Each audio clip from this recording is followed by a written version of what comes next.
In a world where Carolina Panthers fans have an insatiable thirst for Panthers news and opinions, only one podcast roars ferociously. It's the C3 Panthers Podcast.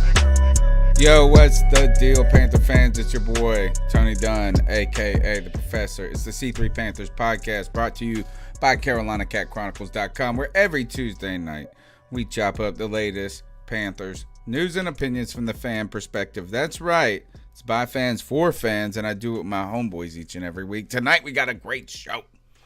We got a good show. We're going to talk about what hill would you die upon? Seriously, as this Panther team has dropped a bunch of games. We're 4-9, 7 under Teddy losses in a row. What hill are you ready to die on going into next year, completing this season? I'm pretty sure Cody Lashney, my homeboy, has got a lot of hills he's going to roll that card up on and die upon. How you doing, Cody? Tony, you know me, man. I've been dying on a hill for what? Almost 2 years now. Dude, there's a few hills I'm ready to die on. One, CMC shouldn't play another snap this year. Two, Marty Herney's ass needs to be fired. And number three, the Carolina Panthers need to draft a quarterback. But you know what, Tony Dunn? We're going to have this discussion with the best Panther fans and all of YouTube, baby. And I'm talking about C, Shane Welch, Trail 1, 10, Tizzy, Joey the Blind, Panther Esquivel, Underground West, Nick Montiero, 704 bound Charlotte. I don't even know if I said 10 Tizzy, but I'll say his ass again. Tony Dunn, ain't nothing to it but to do it, brother. Let's roll. The usual suspects are in the house, folks. And so is Greg, the Bat Daddy, the Stat Daddy, the Man of Many podcast. How you doing, Greg?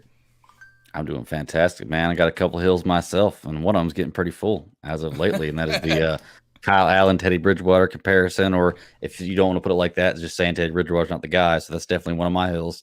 But I have another hill that I'm going to climb upon, and maybe it's going to be taken over one day, but we'll see who climbs it with me. And it's the No Rules hill. So we'll explain more about that as we go. Rules hill. Wow. No Rules hill. Yeah. So, well, you know what? I don't like rules myself. I like that rule. I don't like rules. I am a kind of revolutionist, contrarian type, anti-authority man who is now a parent, which is problematic. Right? Because then I'm all about rules and silence and quietness. Anyway, we got a lot to talk about. The number's 252-228-5098. That's 252-228-5098. You can be a part of the longest running Panthers podcast live on Tuesday nights. The Panthers do play the Green Bay Packers late on Saturday, which I'm going to go ahead and tell the audience and my co-host here is problematic when it comes to my marriage. So Saturday, the Panthers square off against the Packers. And I'm a type of person that just rolls from week to week without thinking about the future that much. You know what I'm saying? Like, I'm a teacher, so usually my life is, and when I say I'm a teacher, was a student that ended up turning into a teacher. So I've kind of gauged my life schedule on a Monday, Wednesday, Friday schedule or a Tuesday, Thursday schedule, right? And I don't even know which day it is. I just know it's not Thursday or Tuesday or not Monday, Wednesday, Friday. I just chug along. Mm-hmm. So the Panthers, because we are approaching the holiday season and college football is waning, which has been very difficult. Hasn't it been difficult to keep up with college football this year? Despite less games, the erraticness. Yeah. You never know what games are being canceled or postponed. Or who's playing, right? It's been very erratic. It really has, man. And the college football playoff is going to be pretty weird, too. I mean, there's a whole bunch of different scenarios that can happen. But, yeah, you have 4 and 5 win teams going up against, 9-2 teams. It's weird. I guess what I'm trying to say is I'm a routine guy. Is that I kind of, I just expect the Panthers to play at 1 o'clock on Sunday. Right. When they don't, when it's a Monday or Thursday, or in this case, a Saturday night game, it throws me for a loop. It throws my schedule off. And despite me having or being on vacation from my real job, I did not think about this as my wife planned a sort of winter Christmas, friends Christmas. Like we have a couple that's going to come stay with us, and they're doing like one of those white elephant Christmases, or if you're a racist, we used to call them Chinese Christmases. Right. I don't know what that means. Is that, I mean, like we called it a Chinese fire drill when we jumped out of the car and ran all around. Anyway, it's like where you have like Racist to say that, yeah. right. Depends on what you mean about it, but yeah. But ultimately, is people bring like a bottle of liquor or a gift card, and then you get to take the present away and trade the present. That's what I'm talking about. She's having one of those with our close friends. She planned it, and she had told me about it when I listened to it in one ear. Don't think about the future in the other ear. And then I was like, so I got a post-game show Saturday night. And she's like, you want a divorce? Yeah, those are exact words. They were pretty close. She was like, what time? You know, like, because she knows I'm going to fight to do it or whatever. So, I was thinking about it. I was like, fuck, I'm not going to be able to. I was going to bed last night going, oh, shit, I'm not going to be able to do this show. Dude, I forgot all about it, man. It's my college team's biggest fucking game of the year, man. Clemson's playing Notre Dame in a rematch on that same day here at Bank of America Stadium, actually. So what time, though? Because the Panthers game is at 8:15. Oh, yeah, you'll be done by then. And then you got to watch the Panthers game. I'm sitting here going... Dude, if Notre Dame loses and then I have to watch the fucking Panthers get smacked by Green Bay in Lambeau, I'm going to be thankful that I'm not on YouTube at 11:30 at night crying in front of all of our YouTube watchers. Did you say if Notre Dame loses? You mean if Clemson loses? Yeah. If Notre Dame wins and Clemson loses, I'm gonna be a sad boy for sure. Yeah. So I don't. I'm off Friday, Saturday, Sunday, so I'll be able to pre-game drink before the game to prepare for it, and then I'll have a day to drink and recover after it. So I'm good, man. So I was thinking though, I'm like, shit, we're not gonna be able to do this game. You know, like blah, blah, blah. But since it's an 8:15 game and the game won't be over till somewhat later, I'm wondering if I can just feed my wife enough booze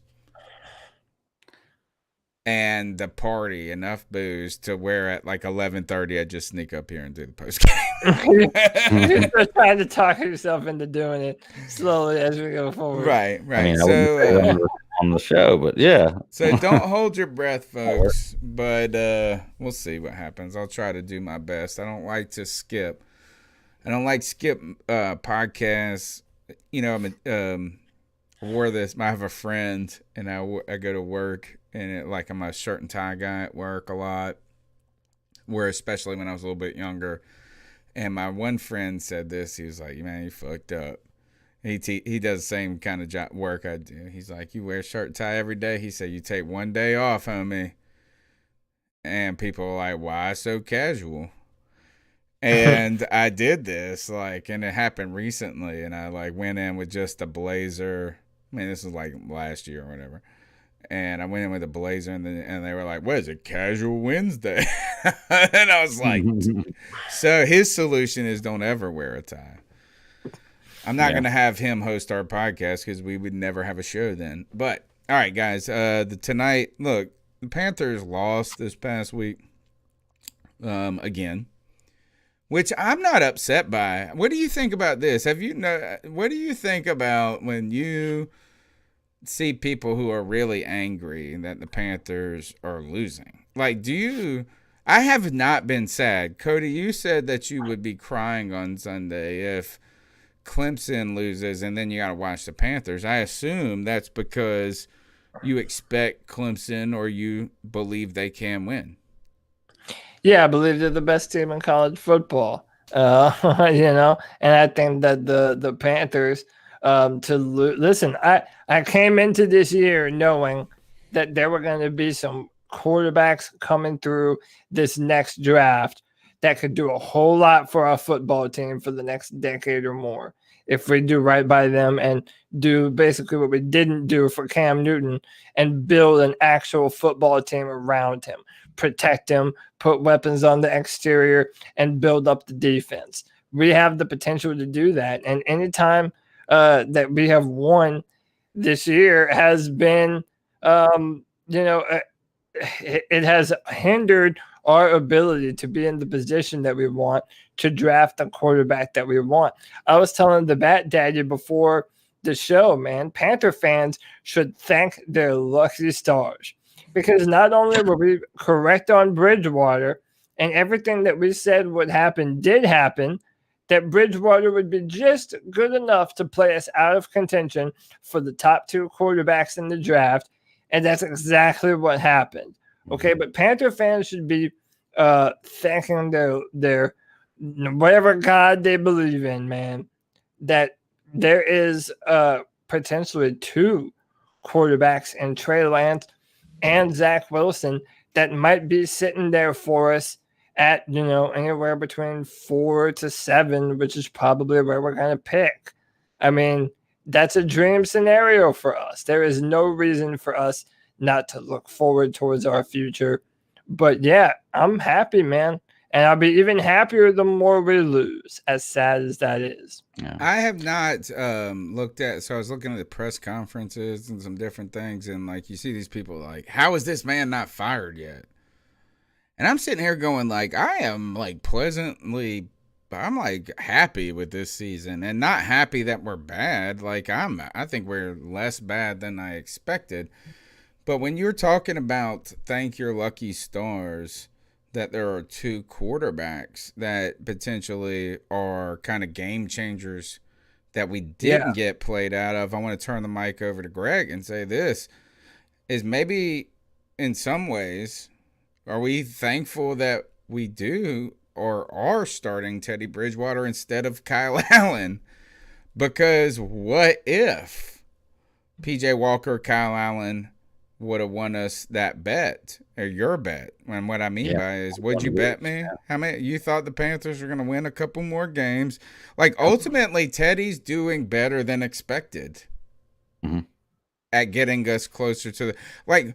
Arguably, we might win more games with Kyle Allen. Ooh, well, it is arguable, but you also, I mean, it's like I said, I feel like they're kind of the same in the end quarterback. They do it in different kind of ways, but I think you get the same kind of results, and they both have kind of the same ceiling. Right. Is what I mean when I compare them. I don't think they're alike at all in the way they do. I think Teddy Bridgewater is a way better quarterback in the pocket. I think Kyle Allen has a better deep ball. There's different things they do that help their game and bring them to where they are. But as far as your question goes, I guess it is. You kind of do have to be a little thankful that Teddy Bridgewater did end up sucking. That's such a funny way. Because and honestly, I kind of want him to suck a little more or just keep on sucking because I'm not a fan of tanking. But there's no chance for this season. So now the best option is a good draft pick. And that's what I want to go for, is a good draft pick. And to people who are upset about the Panthers losing, I don't blame them for that or get upset with them for that, because if I want them to win too.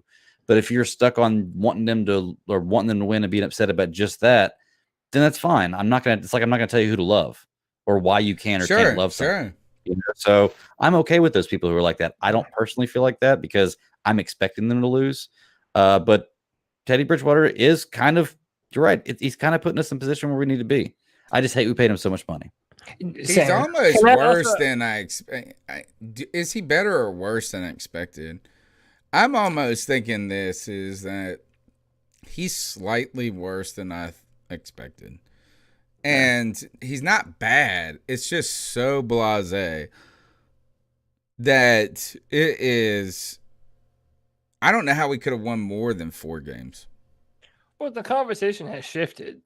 I mean, it has really shifted the other way, where we used to have to, we did the Debate with Panther Nation podcast about whether or not Teddy Bridgewater is or isn't it.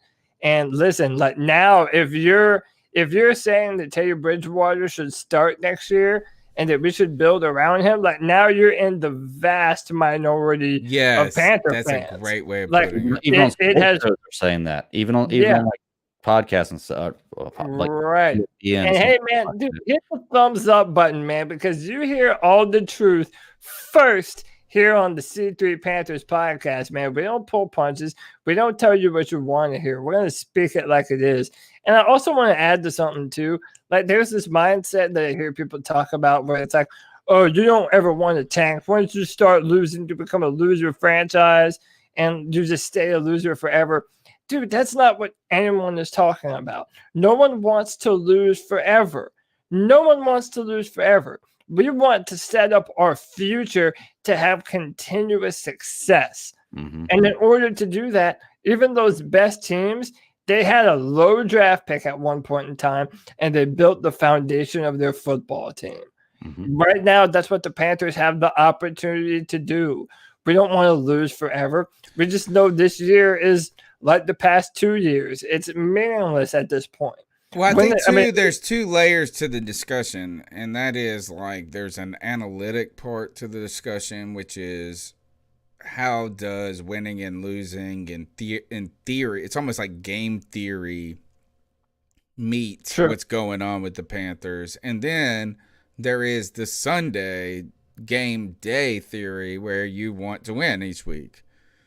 You know, like, I mean, is that even I would say maybe I suggest you, Cody, who was trying to think in game theory terms of like what we can do with the franchise, what's best theoretically, how to do this, is that on Sunday you want them to complete the fourth down. You know, like, you know, you're not at that moment. So it's kind of, you have to try to separate Sunday from the vision in some ways.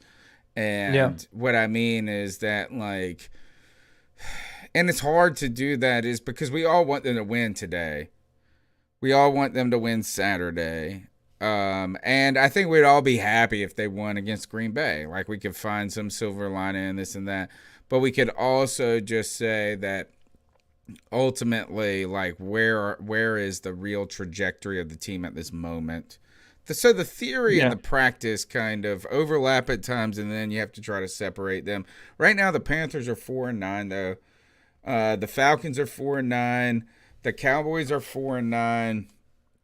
And if we're looking at Chargers the draft order, and here's the thing is that right now, I think there's a legitimate chance that the Panthers lose out for the rest of the season. I think, I mean, and maybe it doesn't happen. Maybe New Orleans isn't trying to gain some sort of advantage at the end, and they're sitting players.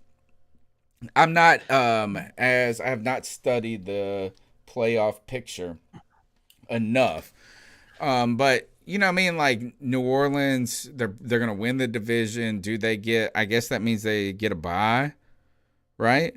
Would they be first? They're trying to fight for a bye and home field, but home field's not as important during COVID. This is true. Dude, I'm telling you, the Saints are sneaky. I mean, they got knocked out of first place this week by losing to the Eagles. But if there's no chance of them winning or losing first place or like moving it by the game they play us, they'll tank it. They'll throw it just so that we get a worse draft pick. They did it a few years ago. Yeah. Why does it matter if you don't move your position in the playoffs, whatever seed you're at? Doesn't matter if you win or lose. They're going to throw that game so we get a worse draft pick. They did, like I said, they did it 2 years ago. So, jerks. A lot of people are saying that's what the Patriots are going to do with the Jets. They're going to lose to the Jets on purpose. That's awesome. If they do that would be the best. The Jets. Wow, that is crazy. That would be insane. I would be, you know, when I am secretly rooting for that. But right now, the Cowboys 4-9. Like you said, the Chargers. This is the order on tankathon.com/NFL. Jets number 1 draft pick, Jacksonville 2, Cincinnati 3. We're talking 0-13, 1-12, 2-10, and 1 with the Bengals. those people aren't going to move. Or if they do, it's not going to affect Carolina, right? Right. It's here when we hit number 4. The Chargers are 4-9. The Cowboys are 4-9. The Panthers are 4-9. The Falcons are 4-9, and Houston is 4-9. But that's the Dolphins. Yeah, it's They the own that Dolphins pick. pick, but depending on what Houston does is whether it affects us or not. Yeah, true. So So the Panthers are could arguably lose out. What I was trying to think about is this: is the Chargers, who's going to win a game? You know, are the Chargers going to win a game? Is Dallas going to win a game? Is Carolina going to win a game? Is Atlanta going to win a game? Or is Houston going to win a Tampa game? Bay or Atlanta has to play Tampa Bay twice and Kansas City. Yeah, like I think they are going to lose out. Like just Dude, like and us. that sucks. All we man. need is for Dallas to win a game. We just got to get ahead of Dallas because Cincinnati and the Chargers are not going to draft a quarterback. That's going to leave our pick of the third or fourth, whoever we think the third and fourth best quarterback is in the draft. Well, Dallas is a problem because even if they decide not to draft a quarterback and they're ahead of us, it means they're going to be taking calls from teams that want to move into that pick if they're looking to trade down. And then another Like we thing need too, both man, of them to lose. I think And they're going to what- want to take a quarterback. The to be honest Chargers with you. play the Raiders, then they go. So they're on the road against the Raiders. Then they got to play at home against the Broncos, and then they're on the road against the Chiefs. The question is, are dude, the other Chiefs than the sitting Chiefs, people? they could win both of those. Mhm. Well, see, I'm They almost could thinking not even this win is a the Chiefs game, game they you know? lose. Is like you're almost cheering for that. Like if they lose against the Raiders, is like what you really need. Because I expect them to beat the Broncos, or I think they could. And I'm just sitting there looking on the Chiefs sitting people in the last week. You know, are the Chiefs not Yeah. playing for anything? So And the Chargers damn near did it earlier this year and Justin Herbert's first start. Yeah. It came down to the wire. They could beat the Chiefs. Yeah. Yeah, the Chargers I'm not worried about. The only teams I'm worried about is the Cowboys and Atlanta. Dude, I don't know that a brand new head coach and GM are gonna love them some Matt Ryan. An older quarterback that's worth $100+ million. Dude, that's insane. That the is Cowboys are going to absolutely win a insane. game, homie. The Cowboys can win a game, and I think they are going to. They host the 49ers this week. Mhm. They host the Eagles next week, and they're on the road against the Giants. Now, Well, do I believe they're going to win any of those games? I'm not really sure, but they could. Any one of those games. Well, I'll tell you who you really got to watch out for in that case, then, is you got to watch out for Washington. Because all Washington needs to do is win one game and they win that division. If Washington wins next week and Dallas has 2 more games left and winning one of those games is going to mess up their draft position, they're definitely not going to win one of those last 2 games. So if Washington wins next week, you may see Dallas just tank the rest of the last 2 games to keep their draft spot. Because I could definitely see them doing that. You know, if you're not going to win the division, you're not going to go to the playoffs. The Cowboys could just as easily lose all of those. Philadelphia beat the Saints with their That's what I'm defense. saying. Is that's Yeah. up in the air? I feel like this is that for us, it's less up in the air than it is for the Cow. Like I feel like, look, is that on paper we shouldn't win any games. Yeah, I agree. Yeah. You Yeah. know, I mean, It's we not can. been I do fair. believe the Panthers have been competitive enough that they could win against the Redskins or the Washington football team. They could win, I guess, in some crazy moment against the Packers or something. Like, I mean, I'm not saying it's not theoretical, but I mean, just look at it. You know, I'm putting money on it. But I'm less putting. I don't feel good if I'm a 49ers fan going into Dallas. Why?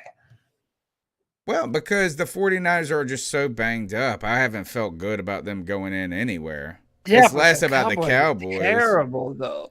Have you seen the Cowboys? Like, dude, they are trash. Like, I How know. are they so I know. terrible? I don't understand how they're so terrible. I There's so really much don't. talent. Apparently, their defense is like a record-breaking bad Yeah, defense. I get that. Yeah. Which So, is I crazy don't because know, man. Alden Smith or whatever is we're scoring touchdowns each week or what? It's getting Well, 20 also sacks. fucking Butterfingers, Mike McCarthy, dude, that guy, dude, he's a swindler, man. And dude, there were Panther fans that wanted us to sign He this was in man. my ear, bro. Yeah, I almost got wooed. You were the only reason I didn't. You were the only Yeah. person that kept me from going, oh, I like the way he's talking. I get it's Yeah, I almost don't- like it was and pretty to be talk. fair, he lost Dak Prescott what, like 3 games into the season. So I mean, to be fair, you lose this quarterback. I'm not saying Dak Prescott's one of the best in the league, but he's a good quarterback. I think he's better than Dalton or anybody else they put behind Their center. defense has just been such But a their defense shit is show. terrible. It's crazy. You're right. It's just it's He never had a good incompetent. defense at Green Bay. Right. You know, so that's just not his thing. Well, I mean, that's his fault, though. You know, No, yeah, you're the head coach of the football team, and apparently there's no like the locker room. There are players that already don't like him at all. Think he's a bad coach, talking shit to him or about him to the media. Apparently, so yeah, man. I never fell for that snake oil bullshit, man. No, Like, you were don't right. try You and- were right. You were right the Yeah, whole time. Quit trying to repackage some old new shit and repurpose it into something that it isn't. Let's do something brand new. Let's buy something out the box, man. And What do you think? We're a couple of days removed from the Panthers losing at home to Denver, coming off of a bye, which before a bad week against Minnesota. The team has failed in all aspects of the game 2 weeks in a row. Right? I mean, when we had the Minnesota game, I think we were on the road. I'm not sure about that, but we had a chance for the defense to stop them. It didn't happen. We had a chance for the offense to score and put it away. It didn't happen. And we had a chance for Joey Slye to kick a game-winning field goal that was reasonable. It didn't happen. So against the Vikings, a full team loss. I'd argue that the same thing happened this past week, coming off the bye, though, against Denver.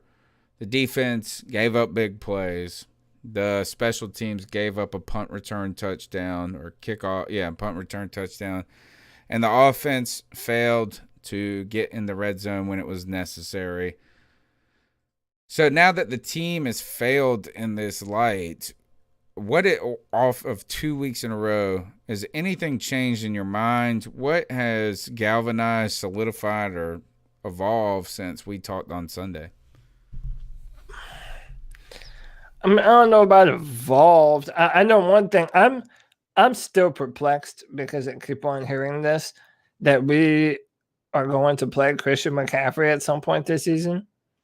Like I want to talk about this because I keep on hearing Matt Rule say that Christian McCaffrey is gonna play, and I don't understand this. Like I don't understand it, and it's one of those things that it's like this isn't any different from Ron Rivera. Like don't piss on our leg and tell us that you're training. We know this season is done for. There is nothing to win, not this year. So why take a player who has been hurt in, almost every game we've played this year, try them back out there and risk further injury going into next year when, I mean, we're going to need him more than we ever have, especially if we have a new quarterback. Is it coach speak? And is it not, while you hear, I'm going to play the players, I coach each week. They're going to play each week. Not that he said it like that, but he's, Christian McCaffrey wants to play.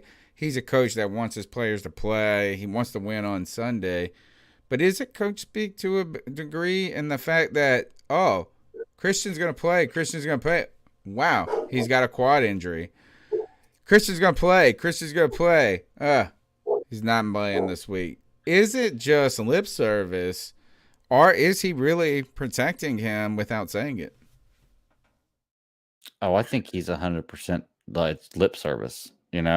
Like Which did we means ever he's hear anything about a protecting quad? McCaffrey without saying I don't want to do without saying it. Yeah. Well, no. I don't think he's protecting me. I don't know if McCaffrey is saying he wants to or not. Like, I think he may be being told not to play, but I don't know Christian McCaffrey's thoughts about that. I mean, Well, I have it's no a weird doubt Christian situation. It's play. convenient he got hurt again. The Wednesday That's what I'm before saying. the Is tie, you know? I think Rule is saying, hey, yeah, we want McCaffrey to play. We want to be competitive each week. Oh, I saw he got a toenail that's too long. He can't play. Mm-hmm. Yeah, I agree, man. And you know, I tell you, you were talking about things that have evolved since Sunday, Tony. I'll tell you a couple of things that have evolved for me. PJ Walker, Sunday, I wanted him in the game. Now that you've brought up this point, we're thinking about Teddy Bridgewater taking us to the promised land of that number 5 pick or number 4 pick. I think he might be able to take us there. Teddy might be able to take us to that number 4 pick. I'm pulling for Teddy. He's doing exactly what we wanted him to do. I don't know if it's what the Panthers coaching staff wanted to happen, but boy, we're in these games, and I don't think it's at all because of Teddy. How about this? If PJ Walker was our starter, I would feel comfortable picking us in just about every game going forward. I mean, the Saints are going to be resting players. Yes. I mean, to yeah. that point, isn't starting Teddy the best possible thing? No doubt. I feel terrible saying that. Team Bridgewater, baby. I'm back on the bridge. Let's go. Oh, and one more thing that I kind of thought about just evolving. I started looking at how the season's played out and where we were going. And now I look at the franchise quarterback that we got rid of and the coach that we got rid of that are now both on teams that are less talented than we have in new systems that are both going to win more games than us. And one of them's going to win their division. Yeah. So the Redskins are not less talented Rivera and Cam than Newton us, that bad. You know? The Redskins are a perfect fit for you mean Ron the football Rivera. team? Yes, sorry. The football team is a perfect fit for Ron Rivera. Sounds weird. You know, I bet you we would win one game or we would be winless if Ron Rivera was our coach this year. I think so. You know, Tony, you know how you've been saying that like this is a big time matchup for Ron Rivera and you know he's going to be motivated and he has something to win for the division. But did you think there's any degree of that from Matt Rule and the Panthers? Like, okay, here comes the old coach, the guy that we fired in favor of you. So do you think now this is a vice versa? Do you think there's any gusto to try and go and prove yourself against old coach? And remember, too, they were the number 2 pick last year. So it's not like he inherited a team that was talented or full of, great players. Well, he first inherited, and this is why the football team is a perfect place for Ron Rivera. Is Ron Rivera, again, is that he is not a bad coach. He's a 2-time coach of the year. He's fine. Mm-hmm. Coach Rivera is sort of a steadying factor. He's like putting weight in the ballast of a boat. And that is, you have a boat that is, the waves bounce it all around. Well, you put a couple of weights in the bottom and it really sounds it out a little bit. It levels it out. It holds it down. So Ron Rivera is a anchor for an organization. You know what I mean? He is, in many ways, a guy that's unflappable in a way that is, we're going to do this from week to week.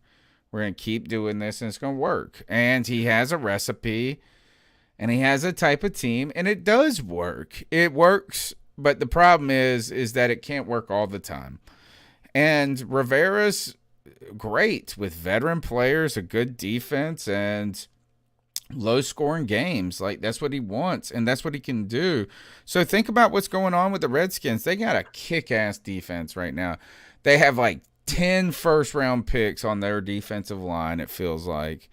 They just got Chase Young, who is, the monster man over there. That on top of them having – they took D linemen in the first round every year for the last 4 years. Yeah, Jared Allen from Alabama, Deron Payne from Alabama, Montez Sweat, who we previewed on our show from Mississippi State, and now Chase Young. Yes. They have legit one of the best front fours in all of football. And then you add to the back, they got that safety. They paid big money from the Giants that got in a fight with Dave Gettleman. Oh yeah. They've got talent on their defense. And think about this: is what was Washington when they had Dwayne Haskins? They were fucking terrible. Then they got a little bit better when they had Kyle Allen. And now they're winning games because they got Alex Smith. And what they're doing is they are Teddy Bridgewater would work in Washington, but the defense would not work if Rivera was the coach this year. So that team fits his mold, but at the same time, they're not that good anyway. Right? Like they've only won 5 or 6, you know what I mean? So it's not like they're great. Do you think that the Panthers would be better if Ron Rivera was the coach this year or if Matt Rule is the coach? I think it's clear and easy that we're better with Matt Rule because of the young talent we have on our team, and he can make more of that. I would think we would look a mess with some of those youngsters if Rivera was the coach right now. And how about this? If Ron Rivera was still our coach, we wouldn't be talking about Jeremy Chin near the same way. Not even near the same way. I'm telling you, man. Maybe not. So what you're saying, Tony, is it's not the amount of young people on the team. It's how well the coach relates to the young people is what Rule has the advantage here, which I can agree with that. More than likely. Yeah. I think Tony means getting the most out of all of the young talent. Yeah, okay. I can have right now. Be more relatable to younger talent. I get that. Yeah. So, all right. So the Panthers are. Well, we got to watch the football team. The football team's catching. This is what Ron Rivera does with the defensive team. He wins in December. Mm-hmm. Yeah. You know? Dude, listen. I mean, if it's not for Kevin Stefanski for the Browns turning them around, dude, how do you pick anyone other than Ron Rivera? Dude, the Washington football team. Who is the coach of the year? Dude, it's between Kevin Stefanski and Ron Rivera, isn't it? Wow. How's that going to look with the coach that we just got rid of? When's coach of the year? But to add to that, what I'm saying is think how bad that team started. They could end up going 9-7, and that would be the team, especially of that momentum, that you probably don't want to see in the playoffs with that defensive line. You know what I mean? So it's like that. But I've seen plenty of teams getting as a wild card. And I think what did the Giants get as a wild card the year they beat the Patriots the first time? Was it 10? Yeah, 10-6 or 9-7? I think they were 10-6. Either way, maybe 9-7. Better than 9-7. But I'm saying I've seen teams that get there like that and they can make a run. So I mean, it's possible, But at least it's. Winning. Well, how about us? Remember when they're gonna fight? They're gonna have more than twice the amount of wins we do. Hold on, let's add on to it. Ron Rivera has done it before when the Panthers were 7-8-1 in 2014, and we beat the Cardinals in the playoffs. Yeah. So hey, man, shout out Ron. Listen, there are two things can be true at the same time. It was best for both parties to move on. It was best for Ron Rivera to move on. He's in a better spot where he essentially gets to rebuild a football team going through an identity crisis right now. And it was better for the Panthers to get a younger head coach that we're going to be able to do a lot of new things with in the future. So, I mean, it worked out for everyone. Yeah. I understand that, but the way it worked out, didn't they fire him mid-season? No, they fired him at the 15th game. It was 1 week left or something. 2 weeks left. Okay, I can't remember. Anyway, either way, it was after we played Washington. You're absolutely right, Cody. I mean, it was right after we played Washington that you got fired. Well, oh man, the stories. I like them, boys. All right, let's go ahead and jump into the cat calls. Go ahead and subscribe to the show. Smash the thumbs up button. Look, you can look at this big giant cast I got on. Or splint that I gotta wear for 6 weeks now. because I smashed the thumbs up button so hard I broke my thumb in half like a. Man, it's bad. It's bad. They showed me I didn't think it was that bad. Went to the doctor Thursday last week. Got the X-rays. They said it's broke or whatever. And then yesterday I went to. Yesterday I went to like SportsMed where I met the doctor who was actually and he showed me the picture and he was like, "This shit looks good, bro." And when he says it looks good, like he was cheesing over it being broke as fuck. It was like, anyway, I smashed the thumbs up button so hard I broke my thumb. Why don't y'all do it?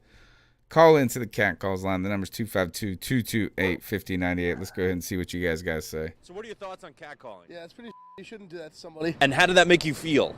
Very uncomfortable. So how do you think catcalling makes the person feel? It feels good, like. Who's that cat sitting in the back corner with his face buried in his nose? Who's that kid that can use one?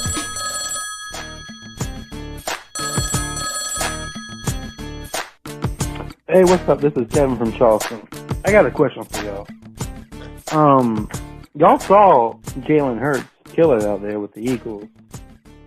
And he got drafted, I believe, 53rd pick. We could have drafted him.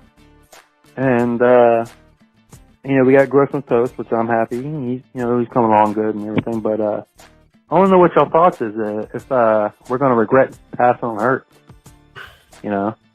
And what would that do to Marnie Hurney? Thank you. Peace. That's for you, Cody, because you got the most insight, then I'll hit it. Yeah, listen, so Jalen Hurts, the Saints didn't know how the Eagles intended to play him. Like, there were talks that they were going to try and use him like a Taysom Hill and use him as more of a run threat, which, by the way, he did. He's the only quarterback in NFL history to rush for over 100 yards in his first NFL start. But ultimately, he also was pressured on like 10 plays or something where he then had positive, not sacked. Like he should have been sacked and had positive yards on it. Yeah, I mean, listen, he definitely did some good things. Based on my evaluation of him, I didn't really like his arm talent. He's not, I mean, he's mobile, but he's not fast. He's not like Jackson or Murray. No, I think we're fine, man. I also think defenses are going to catch up to Jalen Hurts real quick. I think he's looking good right now. I don't necessarily see that lasting, especially in Philadelphia, but I could be wrong.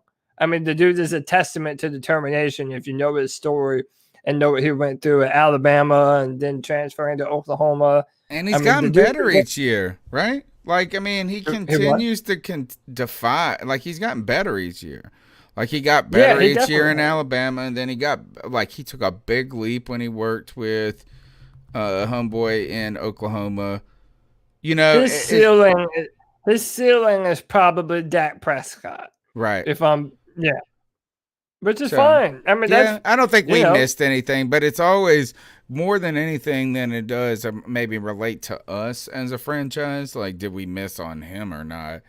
Is it just kind of shows you as a team how you continually are throwing darts at a moving target. And I mean, if you think about this, is the Eagles just paid Wentz.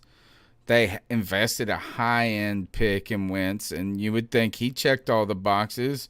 You'd probably be jumping up and down for Carson Wentz if we were in that draft, right? I mean, he's that North Dakota State guy, and to be honest, I think that everybody's probably going to give up on him a little too quickly. I think he related a Ryan Tannehill type potential when it comes to Carson Wentz in the postgame. But it shows you this, is that even with a team who's got money and a quarterback drafted, they're always trying to hit their own moving target. Look, Green Bay drafted, Jordan Love in the first round? Yeah. You know what I mean? Love. You don't know when it's not going to be there and when it is there. And you're always trying to punch at kind of a shadow in the dark to a certain degree. I know Philly fans hated that pick when it happened, but man, I'll be damned if if it didn't turn out to be prudent. You know, right? Well, we were talking. The caller asked us about Jalen Hurts and if we're regretting, or maybe we missed out not taking Jalen Hurts. And I basically said defenses are going to catch up to him. Yeah. He doesn't have any elite level arm talent. He's not overly fast. He'll miss a lot of layup throws. But he's not a bad quarterback either, but he's just not the player that I would build. He might be better than we give him credit for, right? He's one of those He might guys. be better than Bridgewater. Yeah. All right, let's go to the next call. 252-228-5098. Hey, yo, this is Kevin from fucking Charleston, South Carolina. Oh, he's mad. I want to call up and I made a mistake, all right? I thought fucking the Jets quarterback was going to be fucking great, and I saw him. He fucking sucked. All right, I admit that. That was on my bad. Well, you know what? I got another situation we can fix, okay? Another better fucking quarterback. And I'm doing my New York accent because it's about a New York quarterback. Not Daniel fucking Jones. It's not that fucking Buffalo fuck. Or you know who's going to come back? You know who we're going to sign in the offseason to fix our problems? Because we're not going to fucking draft a quarterback on top 6 fucking round. I guarantee that. I'm sorry to fucking go there. It's not fucking happening. I'd rather go to a fucking second or third or fourth, fifth, sixth, fucking, I don't care, fucking 8. Like he's like a I tell you what I'm getting. We're going to get the greatest fucking New York quarterback ever. And that's Vinny fucking Testaverde. We're going to get fucking Vinny back up here. Old man Vinny. You ever seen the fucking Logan movie? He's probably fucking old like Wolverine? 60 That's right now. That's going to be Vinny. All right? Remember when fucking Wolverine drank that liquid meth? 08, so what does fucking that went make on a him fucking now? rampage? That's what we're going to do with Vinny. We're going to give Vinny some liquid fucking meth. We're going on with this mess. That's my friend from Twitter. He's a Gamecocks fan. If you don't know Gamecocks, that's the rival for Clemson. But he's also a Panthers fan. He likes to shoot the shit. I love it. But he told me he called them twice. So there should be another one with my man doing the New York accent too. All right. I thought the first one was from him and reasonable. Second one, I love Vinny. I like Vinny Testaverde, so you know what? I'm all right. Have you heard the stories about how he loves to talk about himself? Like, dude, if you're around Vinny Testaverde, he will talk with you like he's fucking John Elway. I've heard like multiple people say this about him on like podcasts. I would too. I would if I was him too. All right, 252-228-5098. I'm refilling my beer as this call goes on. I sat here Sunday and this I couldn't even watch the podcast. I had to wait until Monday night here to watch it. Hey, just because the game, man, I'm so tired of these games where we're so close. And then the draft position looks good, and I'll get it out in a minute. But I get tired of playing Pittsburgh and Denver and all these other teams. We've only beat one time in our history. So many times we should have won. Yeah. And when I hate a franchise like Denver or New England or even Pittsburgh or Atlanta, New Orleans rivals, I get tired of losing these games. I watch football because I want my team to win. I love a nice draft pick. At the end of the day, it's good to have a higher pick. But I just get so sick and tired of seeing the same story. One thing I'll say, I know a lot of people, I've been online and people are on Coach Rule and Joe Brady saying, okay, we made a mistake with the coaching staff. Look at how well Ron's doing in Washington. I don't want Ron Rivera back. I got so sick and tired of seeing the coach fold his arms, and now we've got a coach I see in the game. He is focused in the game. He's paying attention to what's going on. Yeah, we're losing these games, but we're close. His coaches have made some mistakes, but I think they're game planning, and we're preparing a roster who is not as strong as rosters we've had in the past. We've got a good coach. We knew the first year was going to be a struggle. Everywhere Matt Rule has been, his first year has been a struggle, but he's gotten better. I think you'll definitely see a corner turn next year. Now, in saying that, I really do feel getting a better draft pick, it does scare me a little bit because I know everybody wants, Zach Wilson. I'm just so worried we're going to pick the next Blake Bortles, or we're going to get Josh I can't think of his name now. The guy Josh who was Rosen, drafted I by bet you thinking. Arizona, who went to Miami. Yeah, Rosen. I forgot where he is now. I'm just afraid we're going to get a quarterback who's is really not going to be worthy of a top 5 or 10 pick. And we have a Zach Parsons out there, a linebacker that can be a stud for 10 years. Or we can get a Patrick Surtain from Alabama, a shutdown corner. When's the last time we've had one? I really want to build a strong defense. I think that Phil Snow's done a good job considering what we've had to work with. I was upset with Jermaine Carter's play. It was a bonehead play too, but I'd rather see him inserted making plays than we had tired Whitehead out there that couldn't make a tackle. That was, hey, he picked up on that right away and didn't keep him. You think Lon was taking the veteran off? True that is. I'm sure he's going to call. We got a part 2 coming to that. But let's go ahead and discuss that. Well, tell me, call his name again. He calls in all the time. He's one of our. I'm pretty sure it's Chuck from Elizabeth City.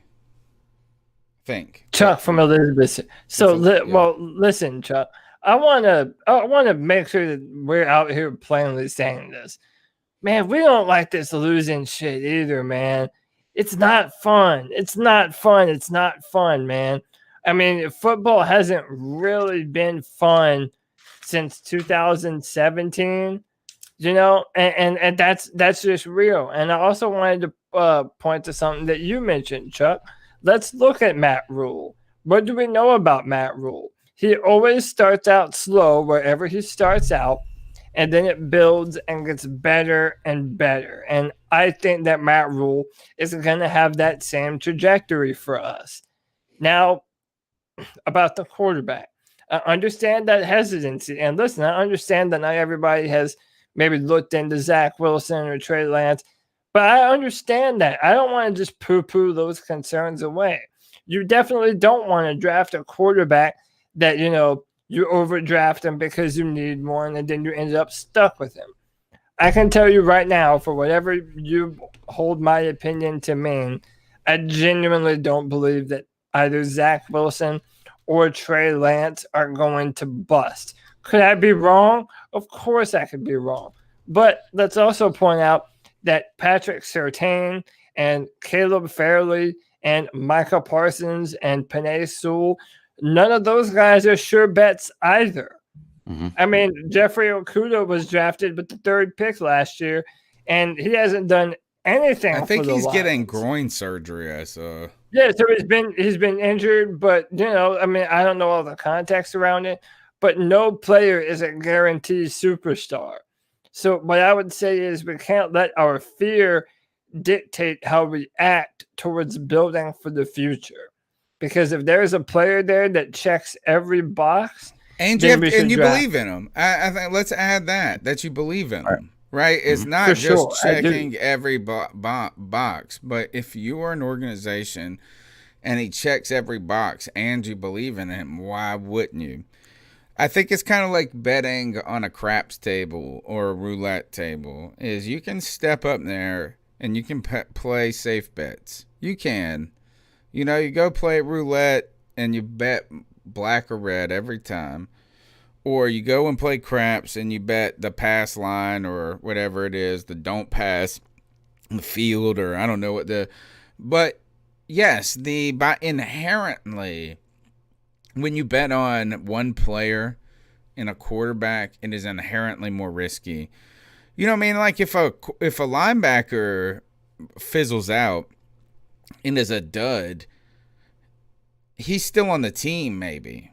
Right? I mean, you could maybe argue that Shaq Thompson fizzled out or is a dud. I would say, you know, I'm not trying to say a dud, but it's like the gamble is you're putting less money in and you're risking less at the same time. So yeah, if the quarterback doesn't work, you feel it, you see it, and it hurts. It definitely hurts. You know, and if it does pay off, it pays off.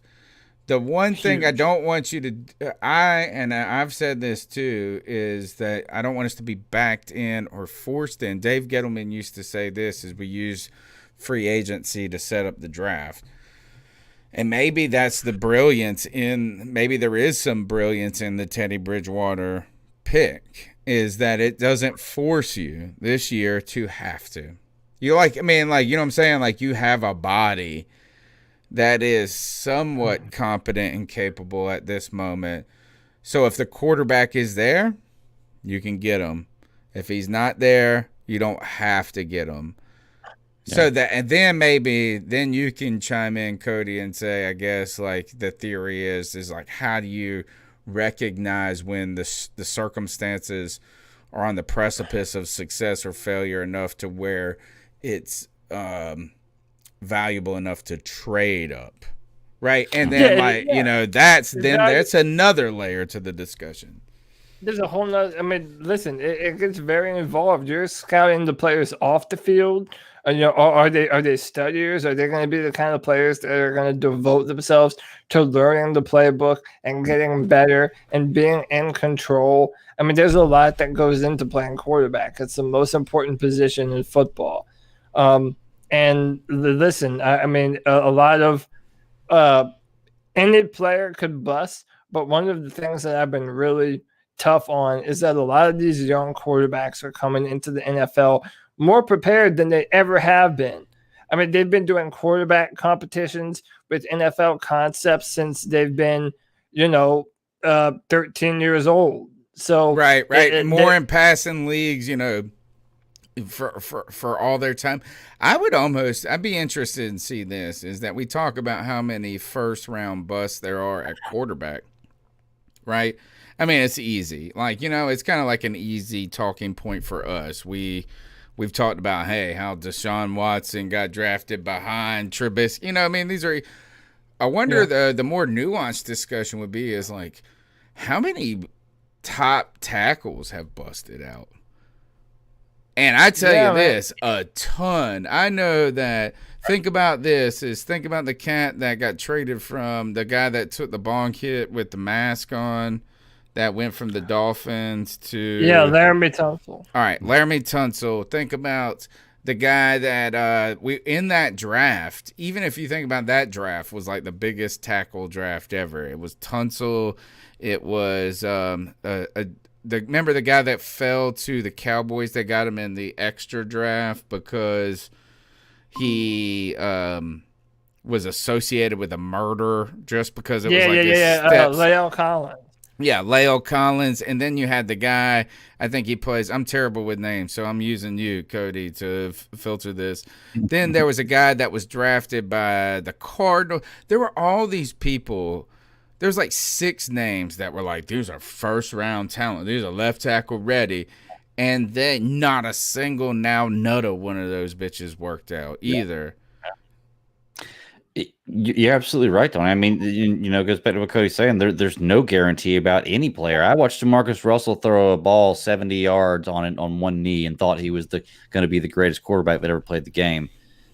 And I guarantee you a lot of people probably don't even remember who DeMarcus Russell is. Like, it just happens like that. Like Cody says, you got to take a chance. If you don't know who Jamarcus Russell is, folks, he's also the guy that walked around parties with a backpack full of NyQuil. Yes. I think he poured NyQuil into a camel pack and just walked around sipping scissor all night long. That's what he said. Like, this mug was crunk on NyQuil all day. And guess who else probably could use a muscle relaxer? It's our friend, CK. Hey, how's it going? What's up, CK? There's that boy. How you doing? Hey, living the dream, man. Living the dream. Well, welcome to the show. And did I miss anything good? Yes. No. Yes and no. Some great calls. You missed this giant thumb of mine that I smashed the thumbs up button so much it got big. And your wife must be happy. Yeah. Tonight's show is What Hill Will You Die On? And we might as well ask this between calls. What is your hill that you will die on right now when it comes to the Carolina Panthers? I know a little bit about what Cody would say. I think I know a little bit about Greg would say. But what would you say, CK? What hill would you or would you not die on, as we see people crowd hills and retreat from hills right now in Panther Nation?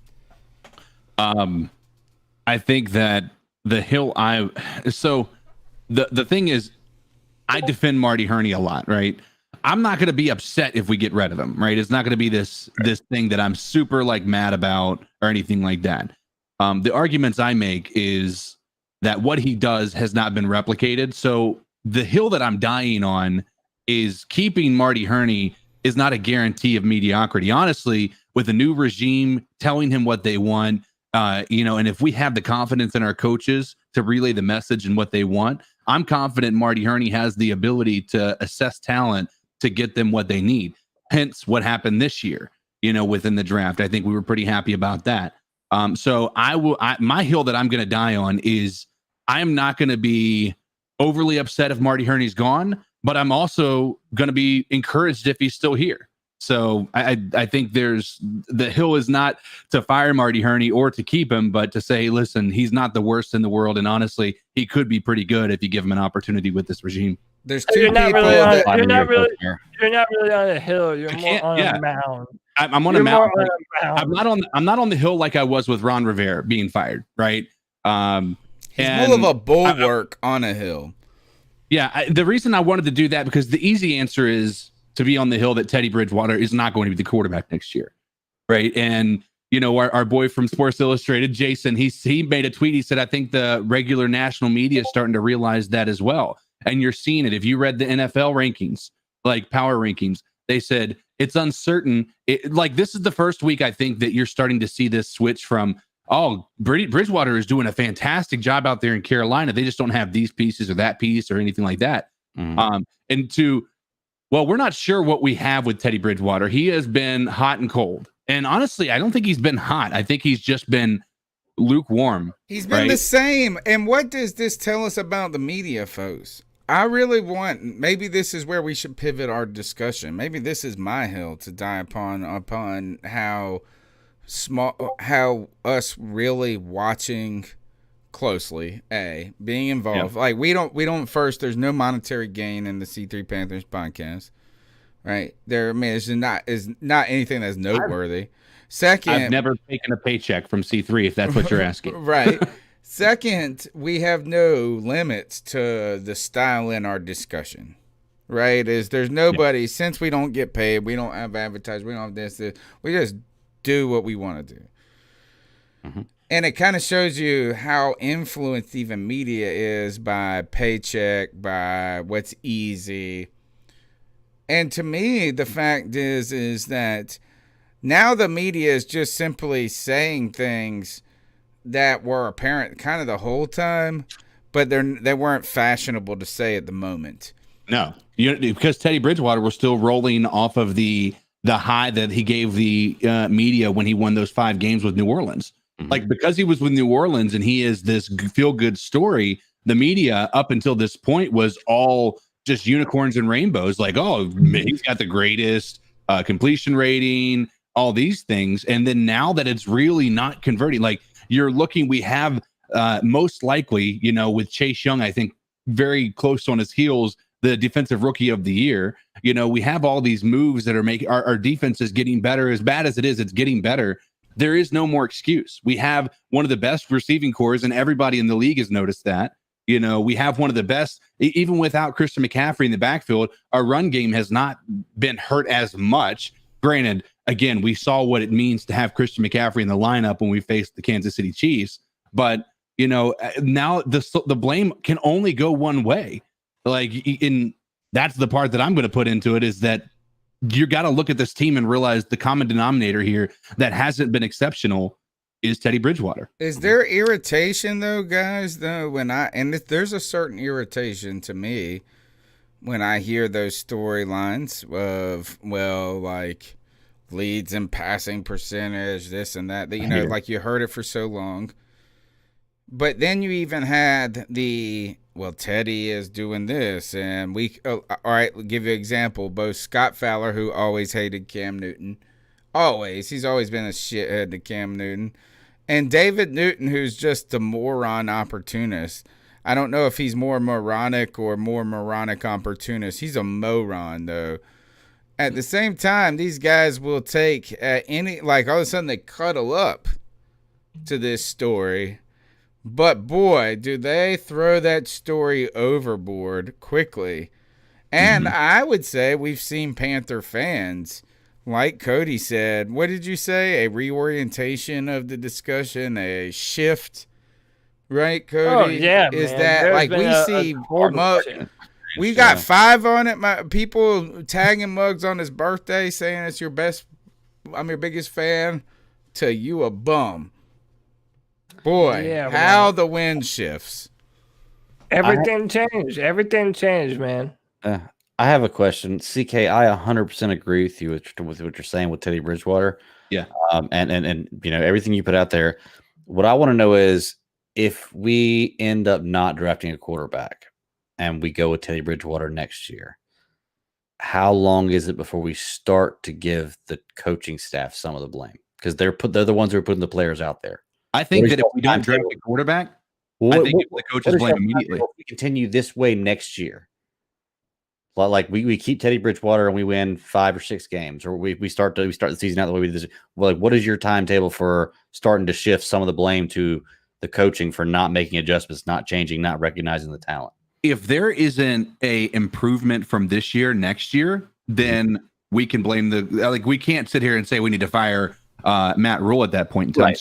Right, But you know, from what we've expected and what Matt Rule has given us an expectation of is, you know, hey, listen, we're dealing with much better athletes than what I had to deal with at Temple and Baylor, right? So the rebuild aspect of this is not going to take as long. And honestly, I don't think it's going to take any time. And I think they approached the offseason that way. You see the team built the way that Matt Rule wanted it built.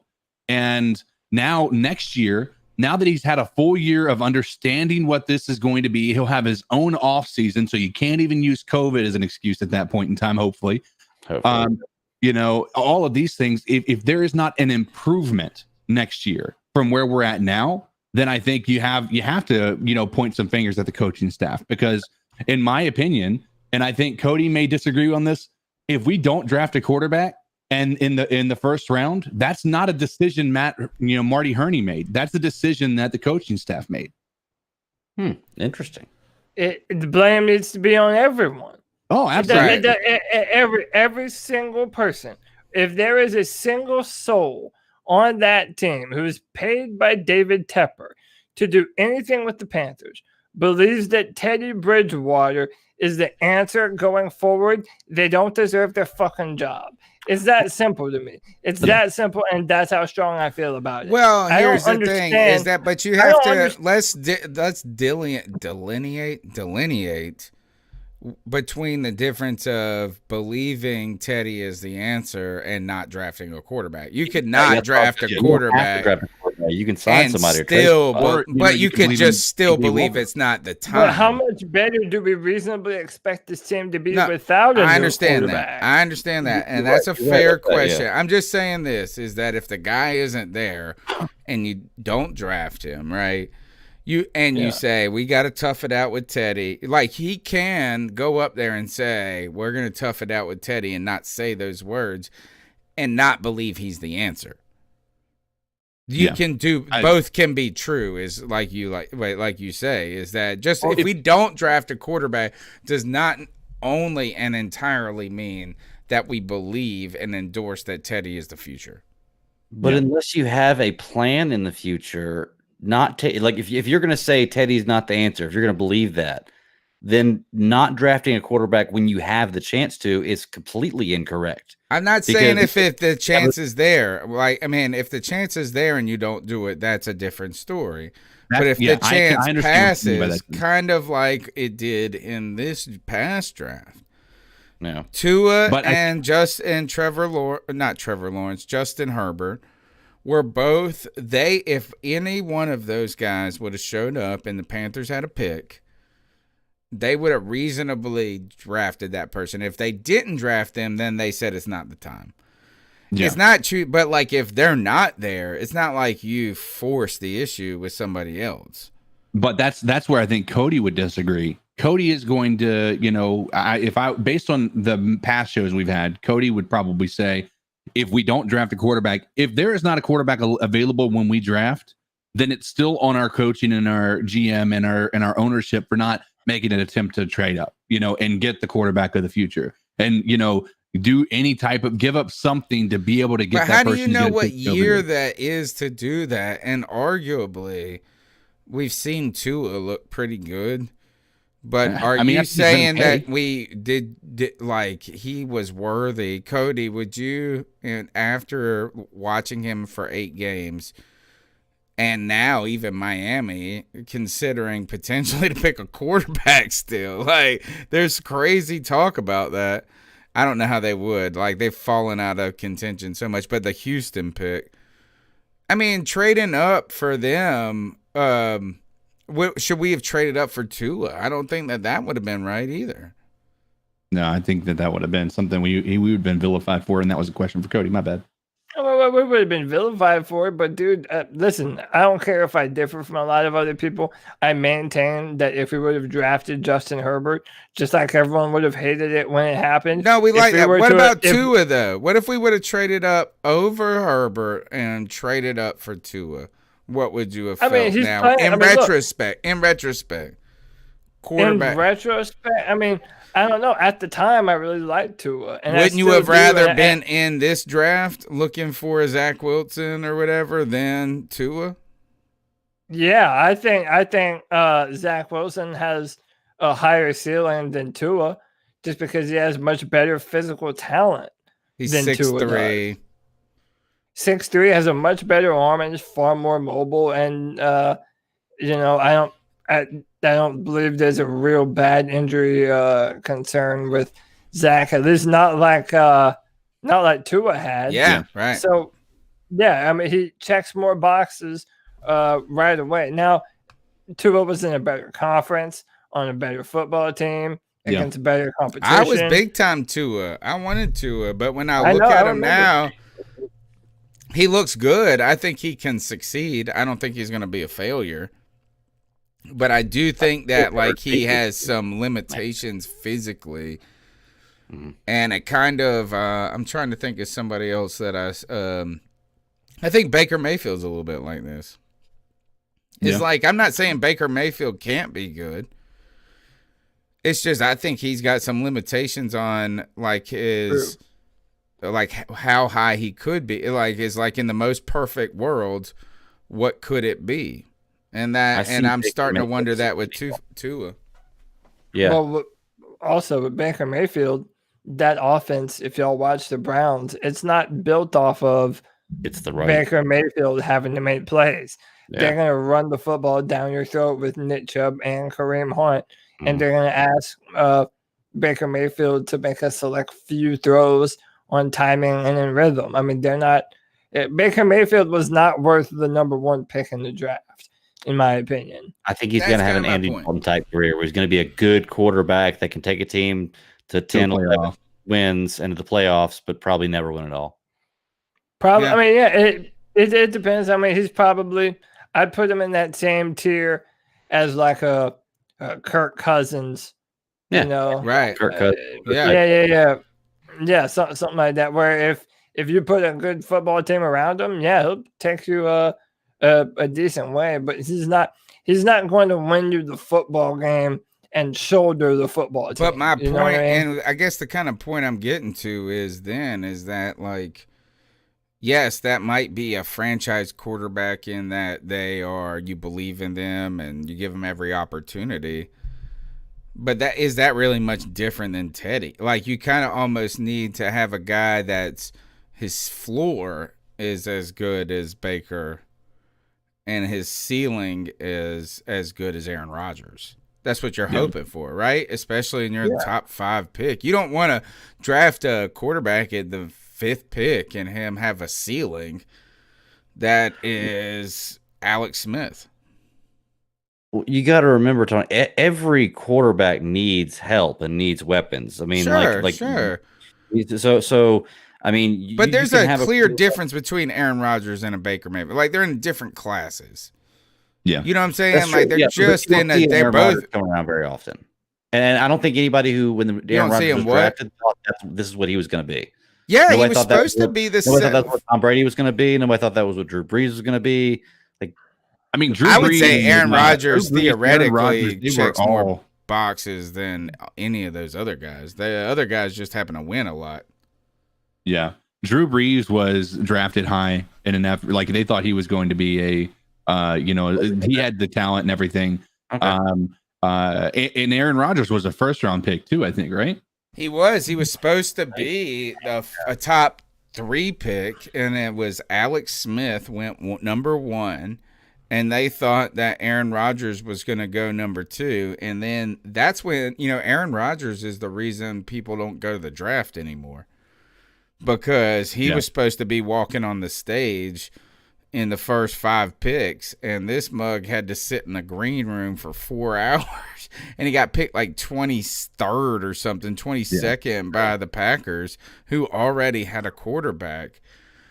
I'm just Did you ever saying. see the YouTube video? Did you ever see the YouTube video that NFL Network put out on that? It was like a little mini documentary about it. It was really interesting because at that time they didn't have the CBA. So if you drafted a quarterback, even with your first round pick, like you're negotiating quarterback money. Yeah, So that was that's why when Sam Bradford got $50 million. Right. Guaranteed. So all these other teams, like normally now in today's world, if Aaron Rodgers had fallen, even if they had a quarterback in place, whatever, I'm going to draft him just because he's a cheap rookie quarterback. Then it wasn't like that. You had to pay quarterback money. So all these teams were like, nah, I'm good, until it fell to him. Well, I think another thing, and I tell you, is I know that it's not great for the players in some cases, but I do think it's kind of good for football. And that is, it kind of sucked when Sam Bradford walked into the team and didn't play a single snap, and he was the highest paid player on the whole team. And I know he plays the most important position, this and that, but you had 5-year Pro Bowlers on that team. You know what I'm saying? Like you have guys that are badass, and their sacrifices, their salaries were getting just destroyed. So I think it was good for football what they did with this CBA. But I know it sucks when football players look at them. When you're a star football player and then you see a bum-ass NBA player making 10 times as much as money you. I know that's. Did y'all hear Giannis just got paid like over $200 million? Yeah, but you can't compare that. You got 16 players on an NBA team, maybe some teams. And how many games do you play on an NBA team as well? I mean, you got to think about those things as well. I don't care. The NBA don't make as much money. Like, I promise you this, is that the Carolina Panthers in 16 games and 8 home games make more money than the Charlotte Hornets do. But you got to dole it out over 52 players plus a practice squad. I don't care. I don't care. I think they still do it. And I'm telling you this, is that I promise you that the NBA the more money just goes to the players. Like, they just get more of the pie. The NFL could learn from the NBA. The NBA is run so much better than the NFL is. Oh, my God. The draft. Better. Except for the draft. I'll give you that. No, you know what is so I didn't like I hate the lottery thing. And I hate the idea of a lottery being introduced to the NFL, but I did hear a point that made sense to me recently. And that was, it's so easy to tank in the NBA. Yeah. And it's so easy to tank and it be enjoyable. Like, you can win 30 games in a row lose 30 games by 2 points.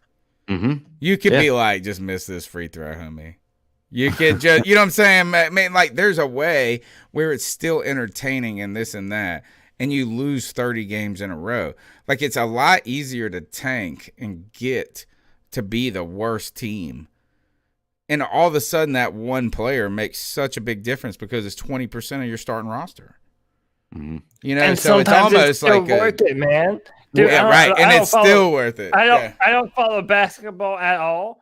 Like, I don't know shit about basketball really, but from everything I've seen, that LaMelo Ball kid is looking pretty good for the Hornets. Like, that dude, dude, he's doing like no look passes and shit. He can't shoot, though. I believe. He can't shoot. His older brother.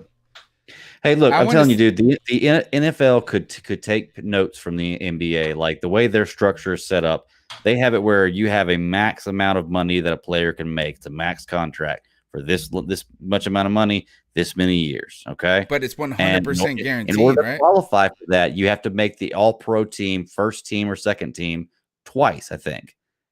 So you make that twice, you can qualify for. If we did that in the NFL, if we put every position on a cap and say, okay, the max that you can make at this position is $30 million a year, but you've got to make the Pro Bowl team 2 years in a row or be voted, all pro 2 years in a row to be able to get that contract. That would completely change the game up. I'm telling you, the NFL could take serious notes from the NBA and fix the way everything is in the NFL as far as contracts go, I believe.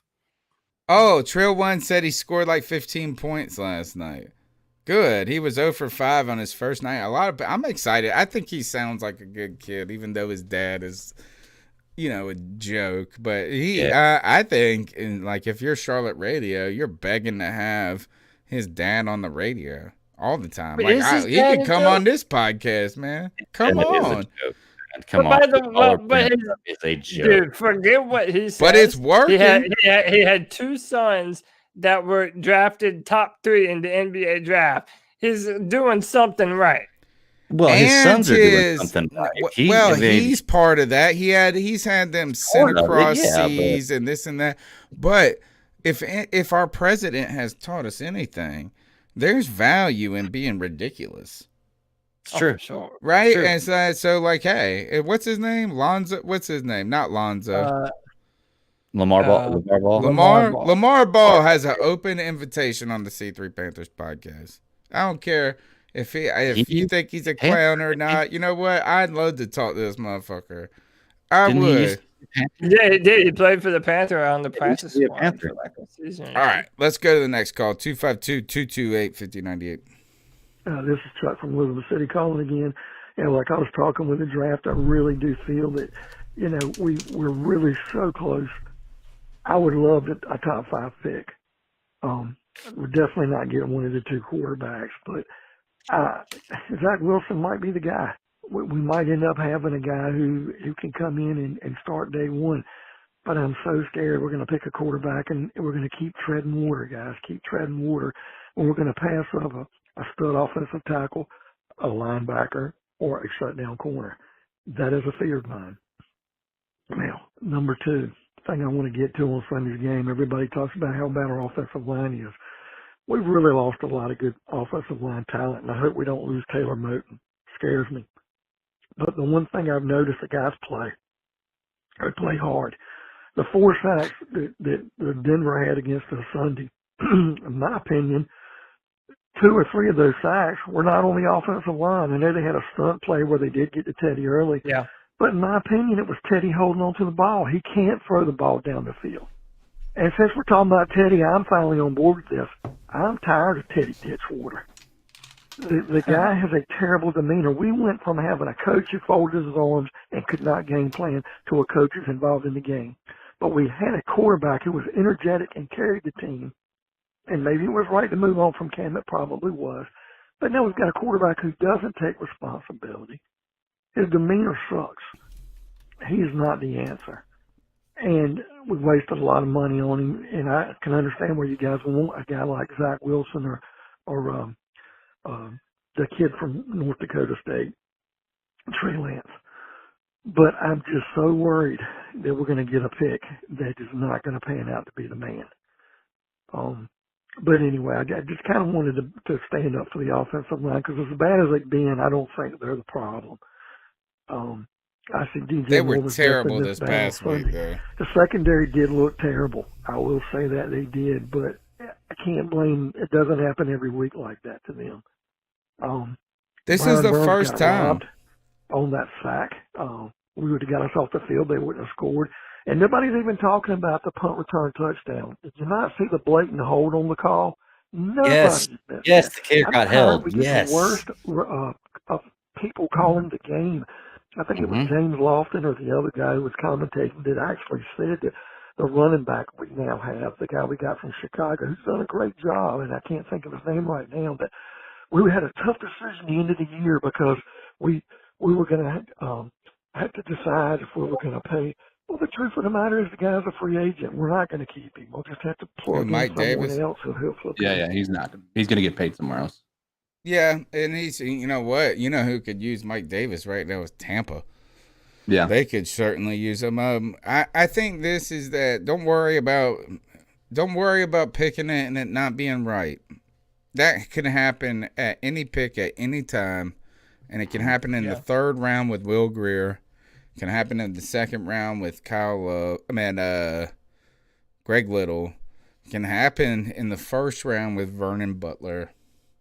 Yeah. So I mean, it really can, and it will happen. It happens. You know, And can we be missing honest, too? happens. In this system, with this is one of the most quarterback friendly systems you're ever going to be in, right? It's about getting the ball out fast, and then hopefully the occasional deep shot if we can get somebody who has an arm. So it's too many people have fizzled out of the NFL, and I feel like they should have been better had they been on a better team, right? Yep. And, Amen. Yeah.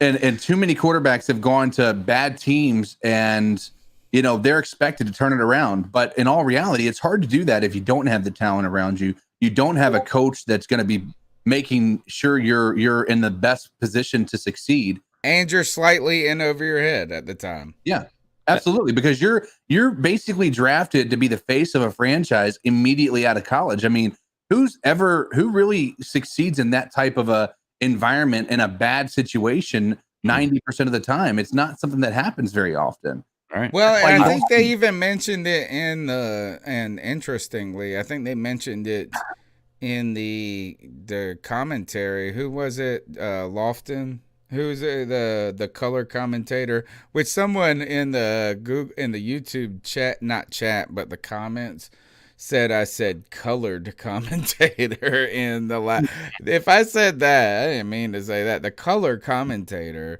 who was a former Hall of Famer, he even mentioned this about Mike Davis, and that was this guy was on the verge of not being in the league.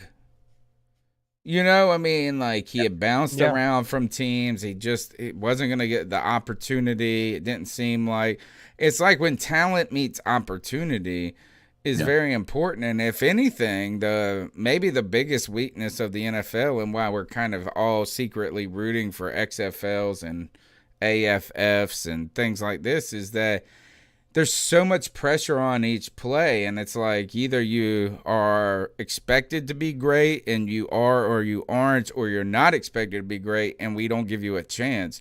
Yeah. It's so hard to cut. Even think about with practice, guys. Even in practice, even if you could be good, this is why the coaches are lying when they say they know what they got in a guy. No, they don't they have 2 hours to work with these mugs on Thursday. You think they're giving Will Grier snaps with anybody? No, they're asking Will Grier to go get water. They don't know. I mean, and that's the thing that's why we always root for the practice squad guy. That's why we root for a Damiere Byrd, that type of player in my mind, where I have, is that they get no chance but one chance. Mm-hmm. Yeah. And that's it. And it's you like, don't your you don't- number's called. If you're not a superstar, you out. Yeah, and it's from the top to the bottom with players. It all depends on where you're drafted. Like I was saying, if I can guarantee you can pick different places for different players. If they were drafted, they'd be either less successful or more successful. Like just for instance, imagine Cam Newton getting drafted by Dallas, being behind that offensive line, and having DeMarco Murray and Ezekiel Elliott. Bro. I still Des think Bryant, Dallas is Jason going to – I think Witten, Cam's going to be and with the imagine that 49ers Cam Newton next year. would have 4 Super Bowls by now. Yeah, for So, sure. I mean, it all depends on where you go, man. It's all the luck of the draw. It's why 100%. it's why Absolutely. what's his It name? Who's the doesn't guy all in- depend, but it does help. Like it matters. Yeah. Let's put it It's that more way. important than people at large give credit for. Yeah. I mean, look, Sam Darnold, everyone had him Absolutely. as a top-rated quarterback, and then he goes to New York, which is a terrible situation, which has a bunch of coaching turnover and a bad coach. There are only so many things you can overcome.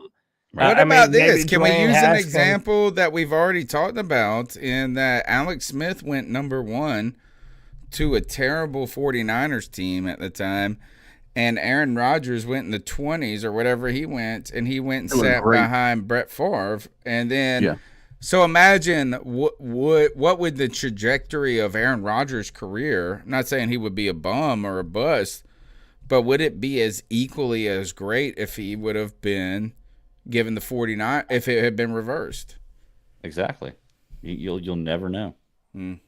Butterfly effect. Let's write a. You know what? I need C3 listeners to start writing fan fiction about what could have been. Or the number is 252-228-5098. Don't make it sexual. Podcast brothers, how y'all doing?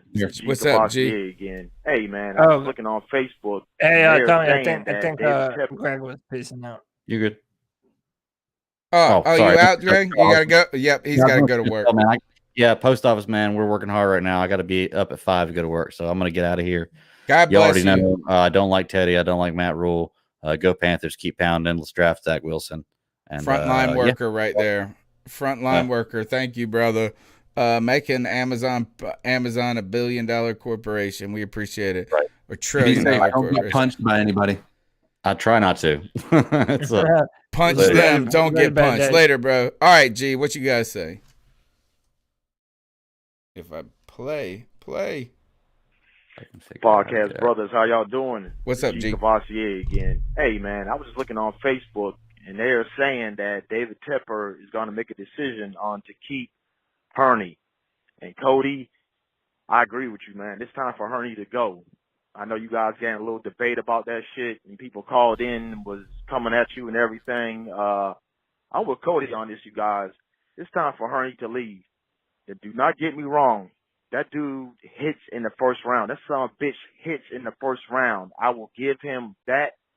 But when it comes to contract signings and stuff like that, he overpays people too much damn money and they don't produce. Right. They don't.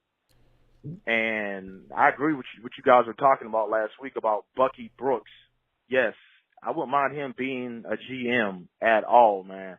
Because he was a scout and everything like that. Yep. I don't know about Dan Morgan. I mean, that would be cool and everything like that. But Bucky Be a Brooks, better feel-good story, I and think. he's a fellow Tar Heel because I'm a Tar Heel fan. You know, go And Heels. former No disrespect to you, Panther. Cody, 'cause I know you're a Clemson fan. You know what I'm Scout. saying? I think But he scouted for the Panthers. I can see Bucky Brooks pulling some strings, man. But Hurney has to go because they're saying his contract is up this year or some shit like this, or next year or some shit like that, whatever. But Tepper has to make a decision.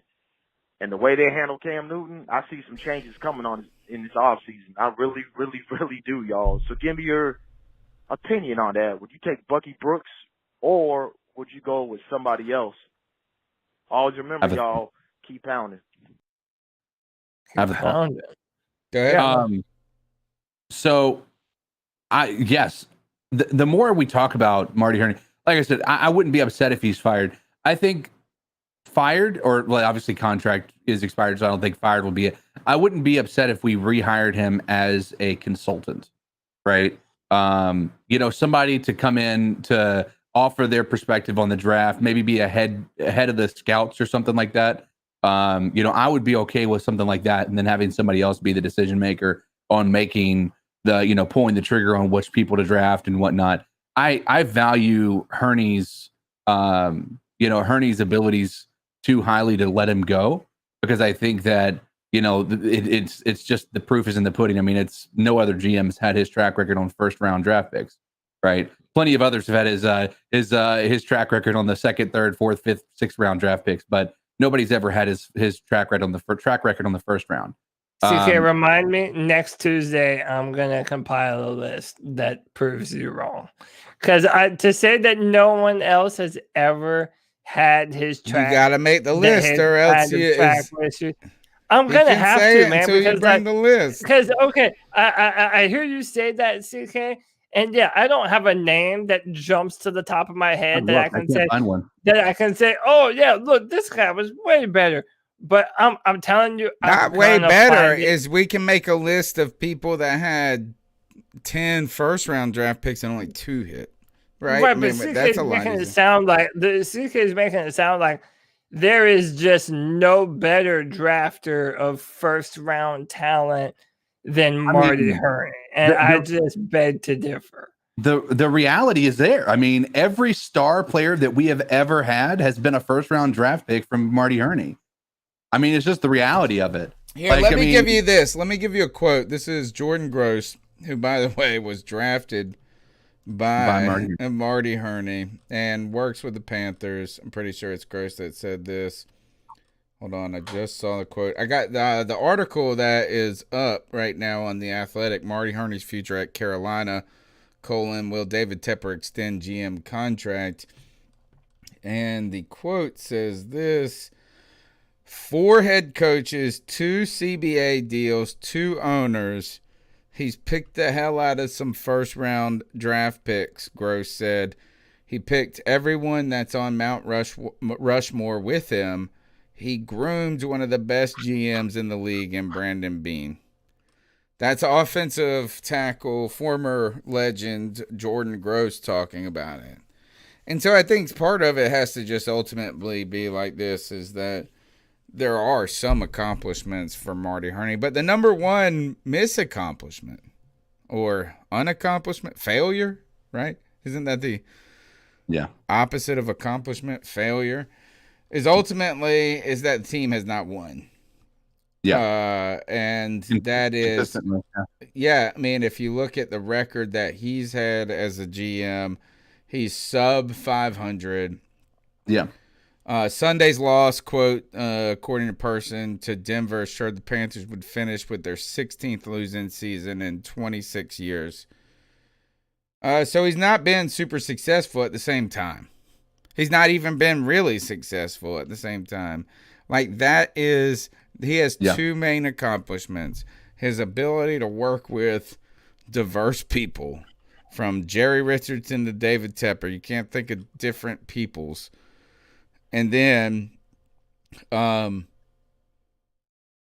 pick a couple of awesome first rounders. But some of them, and I like what Cody does say on the first round thing is, I mean, Julius Peppers, come on, bro. Yeah, of course you picked that guy. I know, but there's plenty of people who pick that same guy. How many times have people picked that exact same person and they've been a bust? But also, I know, but you got to do it too at the same time. Exactly. But what I'm saying is he's pulling the trigger on the guys that have been impactful to this team more so than many other people. And I like I said, I'm not going to defend his downfalls. Like, it's not 100%. I mean, we are a sub 500 team with him having taken the helm as a GM. We are, not the greatest when it comes to contract negotiations and in positions that are maybe undervalued or more replaceable, like a running back, as Cody would say. I mean, those are all absolute weaknesses. But I have yet to see a GM who is 100% on everything, right? And so when you have there's a scale of Marty Herney. Marty Herney's scale is not like everything's down here, right? There's weaknesses, but there's also these positives. And every other GM, there might be a more balanced one, but they're not going to have the same level of quality here that Marty Herney has. And so I'm just saying. And I guess we may have had did we have a quarterback in 2002? Would that have been the guy that went to New York and did well, used the N-word in the locker room and got in a fight with, who was it? Starts with a C. Collins? No. Who was that guy's? Who was our quarterback? The Panthers 2002 quarterback. Because this is an interesting. We had Chris Winkie, yes, which was terrible. I knew he was going to be a bum from the beginning.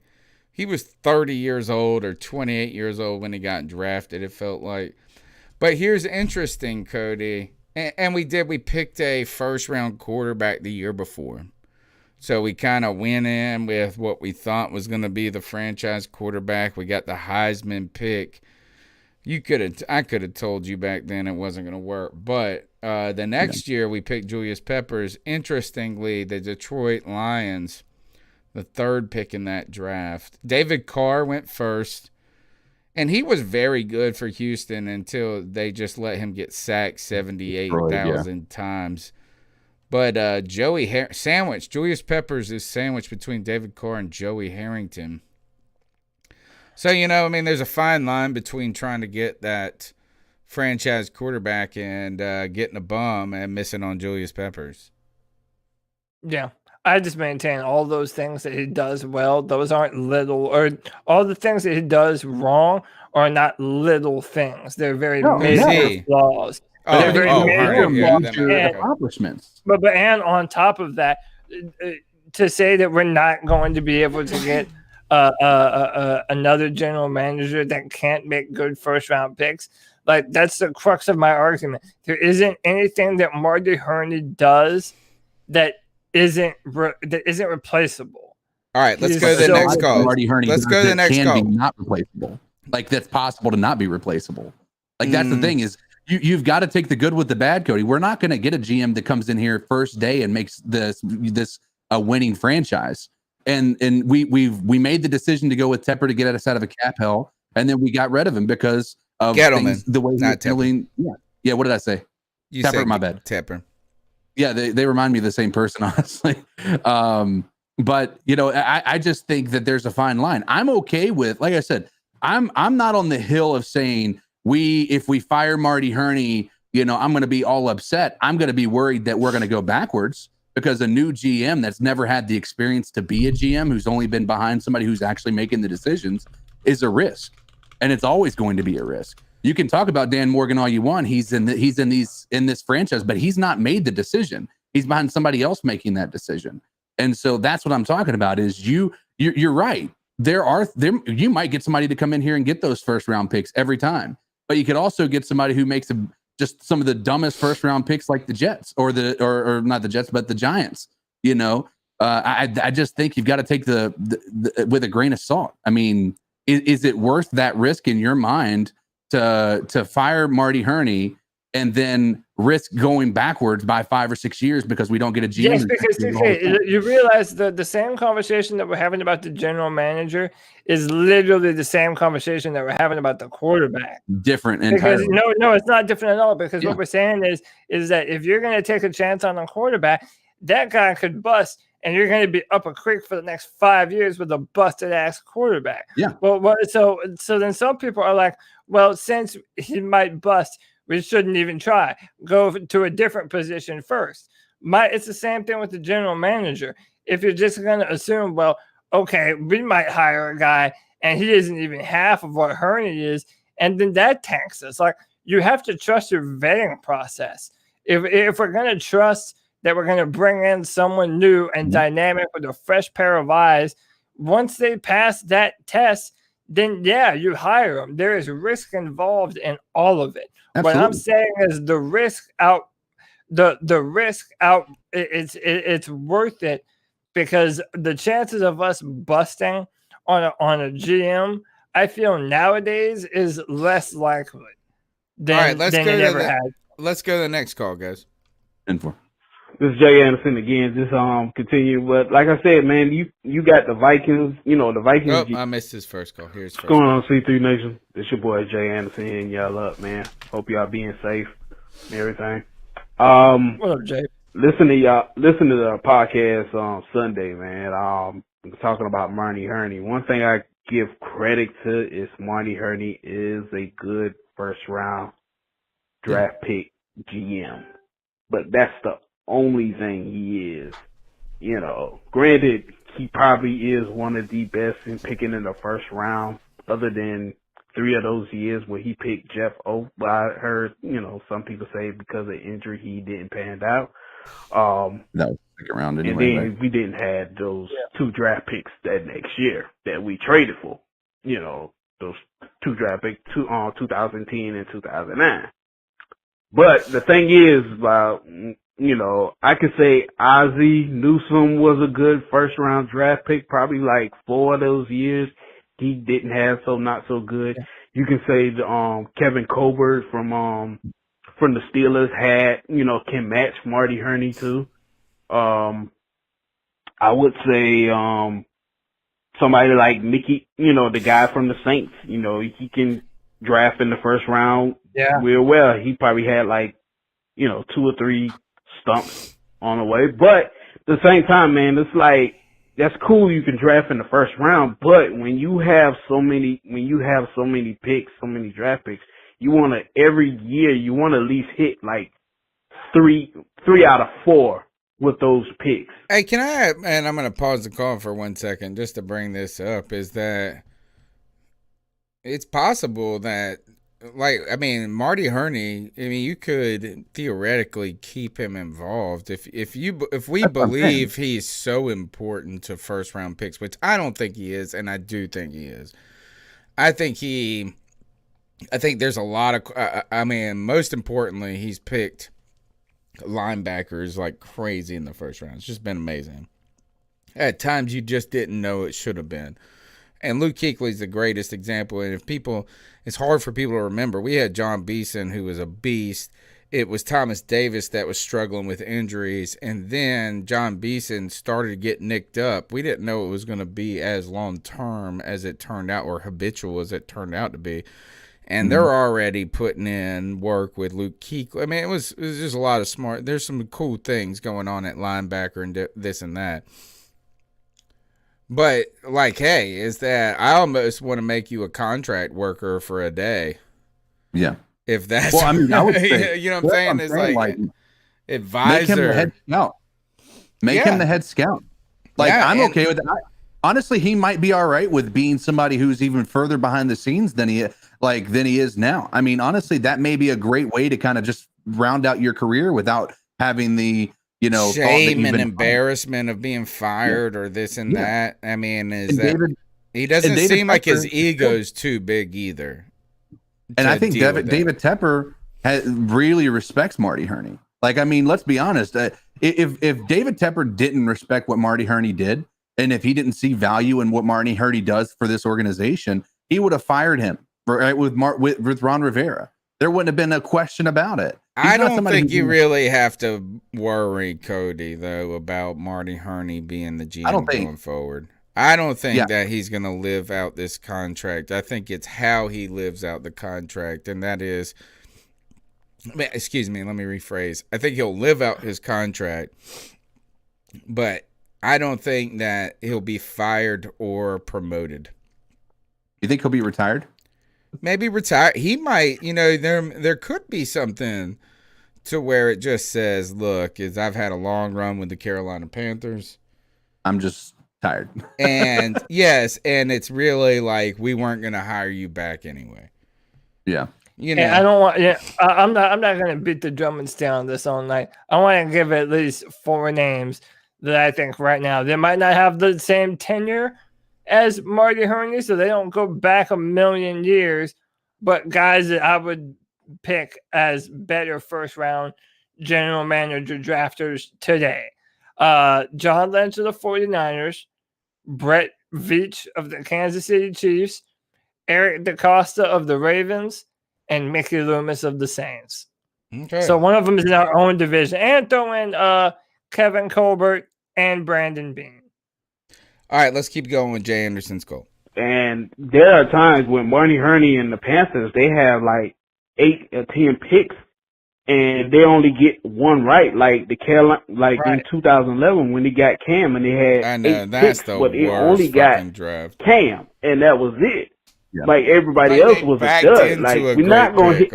I understand we're not going to hit the 5th, the 6th, and the 7th. Understand that. They're just throwaways.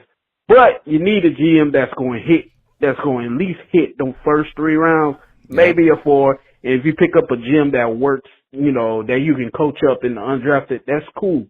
But also, you know, need a GM that's going to make the right decision as far as pay is concerned. You know, keeping people, you know, okay, we let this person go, and we can let this running back go. We got a backup that gonna fill in this place and stuff like that. You can replace guys. I don't think Marty Herney has been doing doing that greatly. Now the Steelers, you could say you know, Bill Belichick, you know, you can say lately the Saints have been doing a good job. We got a part 2 that, to Jay Anderson's call. I do want to point this out is sometimes it's so easy for us to talk about the failures of people in life. You know, it's easy for me when I'm grading a paper to talk about what's not good about it. What's interesting, I think, about the Marty Herney story is I think he got into football through the media. I'm not 100% positive about this, but I feel like he worked in Washington with like the Washington Redskins media in the 90s or in that area and somehow infiltrated the executive branch of the NFL. So that's kind of interesting for people out there who are, rethinking their careers during COVID. Joe Person, I don't think you're going to be GM of the Carolina Panthers then. I have a question that I think is pretty relevant. What would you say Ron Rivera's one of his biggest downfalls was? I would say an inability to adapt and adjust. What else? What is something else that we've criticized him, especially towards the latter part of his career? Not playing younger players. So how much of that is also on Ron Rivera from the 2011 and 2012 draft class that he didn't actually play the younger players? Right. Like, did those guys just fizzle out because nobody gave Ron him Rivera a chance? is a veteran guy. That's an interesting question. I mean, I think Ron's big failure is believing in himself more than believing he was right and without adapt. Like I said, with Cody's first point, not being willing to adapt because if he's adapting, that's admitting that he didn't have the right game plan to begin with. Right. And so I do agree. I think that there is a failure to adapt, but I think that, we could sit here and go, what if all day, but at the same token, we also got to look at the coaching staff and realize that they had a big part of our failures in the second and third round picks as well. And we got to we do have to say this is that, and maybe this won't be as satisfactory to Cody, is to say that Marty Hurney's the best GM the Panthers have ever had. I understand that is not necessarily the argument you want to hear, but Ron Rivera is the best coach in Panther history. Sure. To this point. And that doesn't mean that firing him was wrong either. I'm not trying to say that. Is that like there is interest and it's a short history. I mean, that's like a 17-year-old saying her 15th birthday party was her favorite. Right. She's gonna have more. But no, there's I think that Rivera, first of all, he was not a head coach before. Right, so he could have been a complete disaster. And many people, we thought he was for a little while. Not him, necessarily. Ron Rivera, like I said at the beginning of the show, he fits certain situations. There's some good things to him. Yeah. I mean, it's kind of like, I don't need, I could bring in, so say you give me Kyle Shanahan or somebody else, and they're like a restaurateur from New York, and they know how to, freeze ice cream at whatever and roast chicken at 1,000,000,000 degrees and cook this, sous vide, I think is with the bag where they boil the shit in the bag. And it's supposed to be they might be the best cook, but if we're out in the woods and all we got is a couple of cinder blocks and a pig, we might need Ron Rivera. So, I mean, sometimes it's about situation and what the fit is. And I actually think he was a great fit for the football team who was in disorder. I think he was a great culture builder, right? I think that's something that, he's great at building up the organization. I just think his downfall has always been, and it's still, very well can continue in Washington. He could be better at this than in Washington, but I feel like his inability to move away from the same strategy he's employed for the same, 7 or 8 years was his downfall here. People learned him too easily. He may have adapted when he went to Redskins and now he's got a new game plan, but in 7 years, I don't think he has a new game plan. I think it's the exact plan. And I think they have been missing that entirely. They've just had crazy land. Is he's like this, is our goal is to swim to the other side of the pool. Stop being a fool. Just swim there. You know what I mean? Yeah. He's a steady guy, and sometimes that steady guy is going to get you 12 wins, and sometimes it's going to get you 6 wins. Yeah. All right, next call. Hey, this is Jay Anderson again. Just continue, but like I said, man, you got the Vikings. The Vikings GM. He has done a nice job with his first round picks and stuff like that, except for Teddy Bridgewater and a couple of things. But he did a nice job, with picking free agents. GMs that done a nice job picking free agents, picking deep in the draft, knowing the talent. And, you're right. Also, you got to have coaches that going to help develop these talents and stuff like that. And I think that's all in the mix. You got to have a good GM. You got to have some a great scout team that recognize these players. And you got to have coaches that going to coach these players up and stuff like that. And I think that's when you have that all in place, I think you will have a long-term successful franchise. You could say that the Baltimore Ravens had a long-term successful franchise.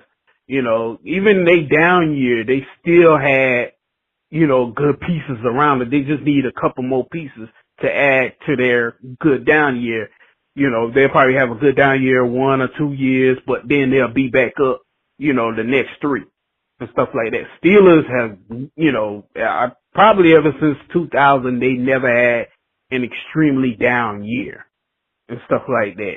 They probably did have one, but they picked it up the next couple of years and stuff like that. So you got to have a GM you have a GM, you got to have a coach, and you got to have scout teams that all in those places and stuff like that. In order for the franchise to be better and for these players to be better. You're muted if you're saying something. It's so sorry. Thank you. It's it's difficult to quantify the value of any one of these people, but you kind of see when it's not there. It's kind of like you don't know what darkness is until light is gone. I don't know what I'm trying to say. I just think it's Stefanski and the Browns. There's been so many people they put in there and with relatively similar talent. Maybe not what they had here.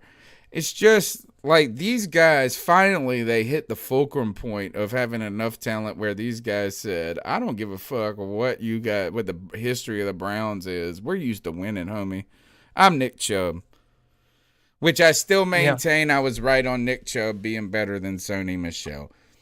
Do you remember me calling into the cat calls telling you that Nick Chubb was the real deal? I know. I'm a Georgia fan. Both of them are Georgia guys, and I felt like Sony Michel was the celebrity of the moment. Nick Chubb was just he was good, and he's just like an uncelebrated talent. Anyway, next call. What's up? This is Jay Anderson again. I'm sorry to hit y'all up for the third time, but another thing I get off my mind is the whole, I know everybody been talking about why you need a quarterback.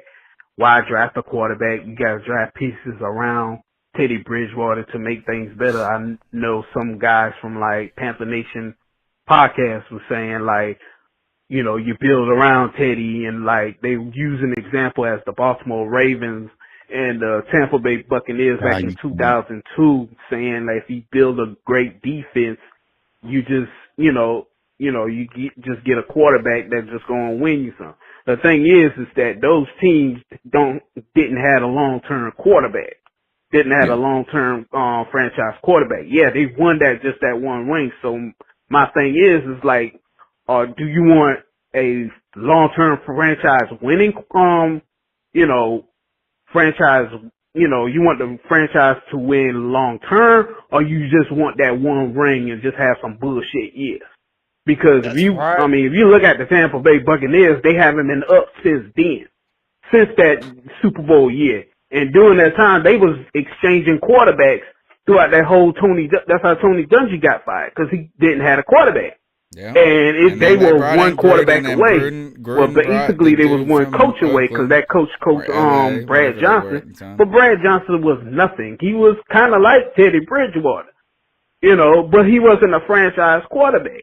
Better. So you got to have a franchise quarterback to have a long-term successful franchise years. I mean, we don't want to be just having. I mean, granted, we won a championship, but we just don't want to have a quarterback that just win that one championship and we just have nothing. and Yeah. stuff like that. It'd just be I bad. will We end take up like a Super like Bowl. the Buccaneers are. I will take a Super Bowl, but you don't it's want that. You want a long term. You want a franchise that can always compete and always contend for a championship. Get one, but always compete. And contend too as well. thanks, Jay Anderson, you the man. I won a Super Bowl a ton, but the question I think that raises at what cost? Like, imagine if you could trade. It's kind of like a deal with the devil. And like, what if we could get this one Super Bowl and Never return. and then the rest? It's like you can bang this supermodel, but your dick will never work again. I don't know if I like that's the deal I'm looking for. So I mean, why does it have to be either or, right? And that is the Cody Lashley motto: is we can walk and chew gum, both can be true. Like, we can have a champ. Imagine putting Russell Wilson on that Baltimore team.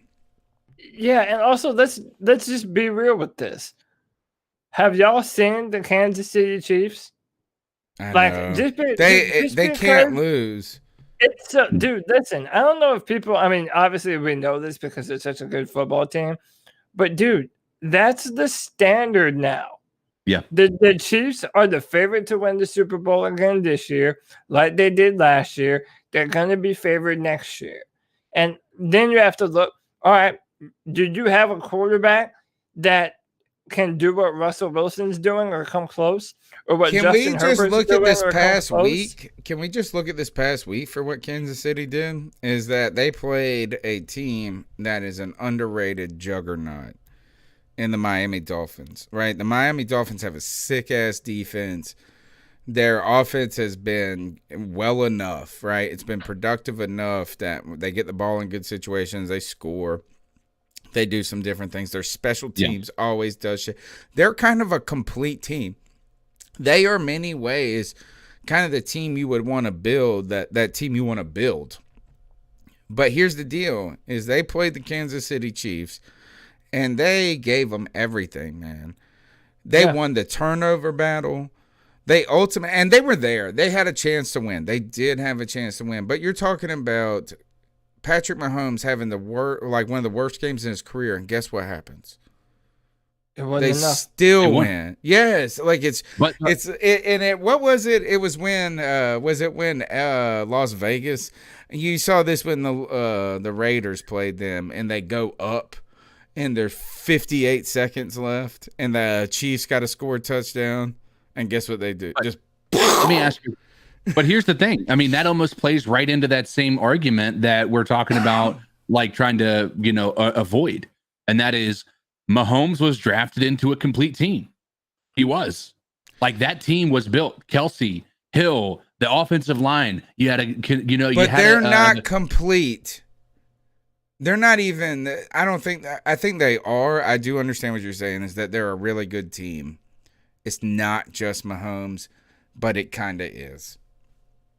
But that's what I'm saying. Like, if you stick Teddy Bridgewater on that team, they don't win against the Dolphins. No. And I'm not going to take anything away from Mahomes. I haven't been the biggest fan of Mahomes. I still He's in the early days. Incredible, dude. But I mean, it's clear that he's the real deal. Like I was saying, like he's just checked down. I mean, and if you watch it, he still does a lot of checkdowns, but he does unload that Tyreek Hill. How does beautiful. Tyreek? And here, this is another thing: how is Tyreek Hill this fucking good, dude?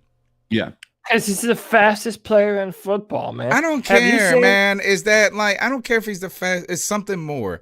There is a greatness factor. There's a greatness gene, because if that's just all it is, then Curtis Samuel should be that. Ted Ginn should be.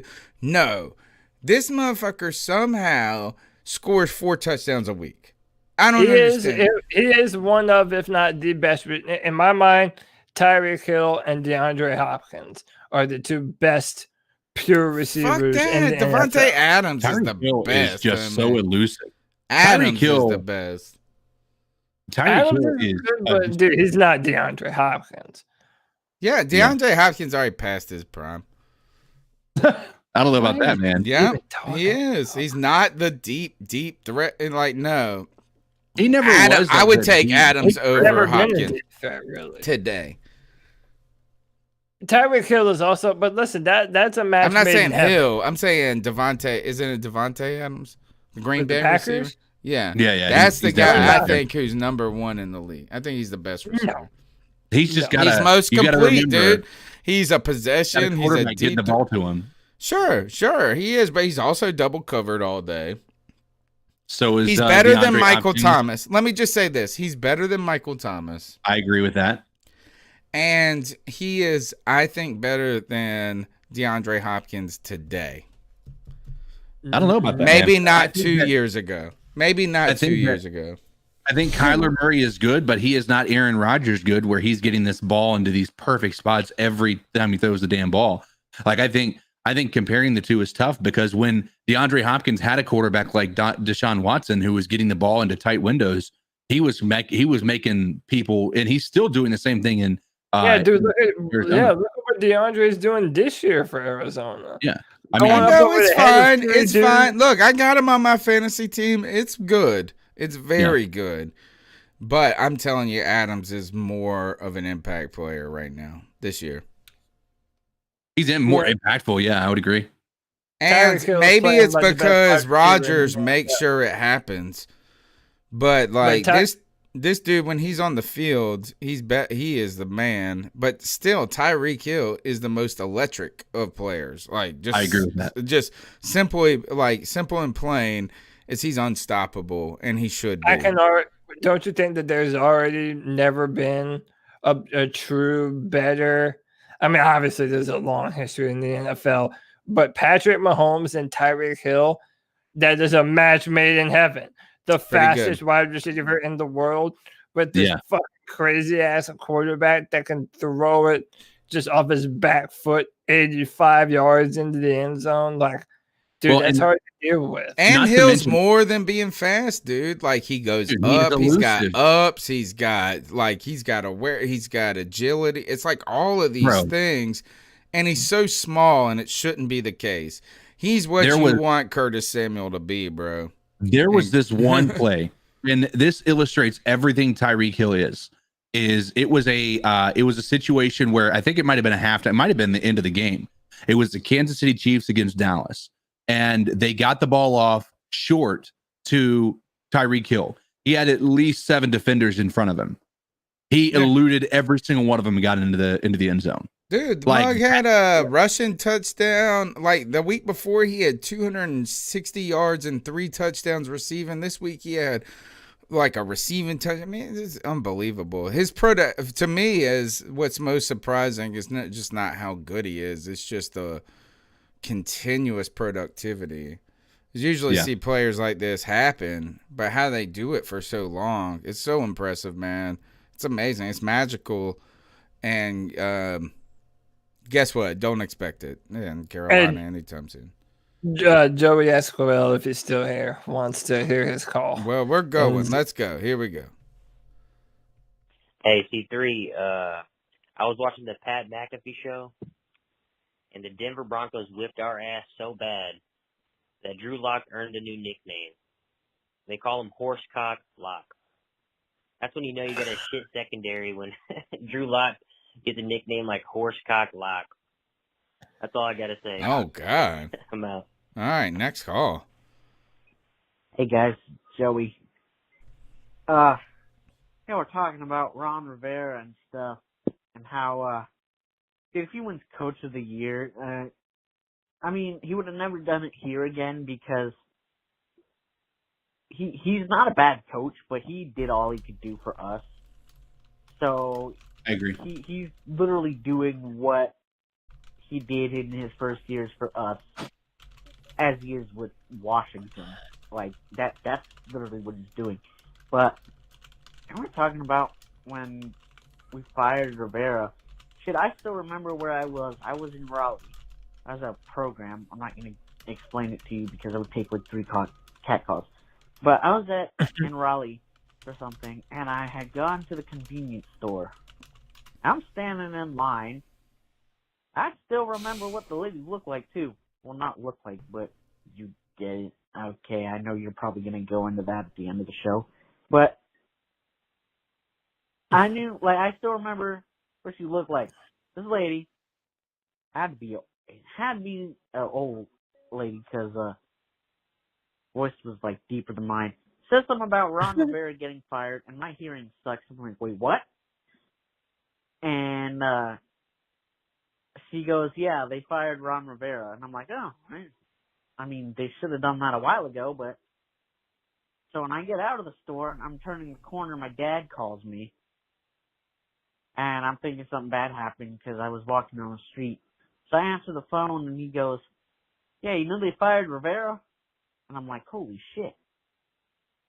They did? Was that a story from last year? And I'm like, yeah, I got to go. I'm on the street. So I hung up and I went back to the place. So yeah, that's what I was doing when I found out Ron Rivera got fired. I literally must have been he lit a candle in acquiring the spot some, that he heard sausages. Ron Rivera That's getting what fired I used to out. do. I used to Yeah. get some pickled sausages and Coke and watch the C3 podcast. Each And year we interesting light a nugget there. candle. Oh, and by the way, I'm getting on the Fire Marty train. I'm not going on the hill because I want to sit next to Caroline Can. Anyway. Wow!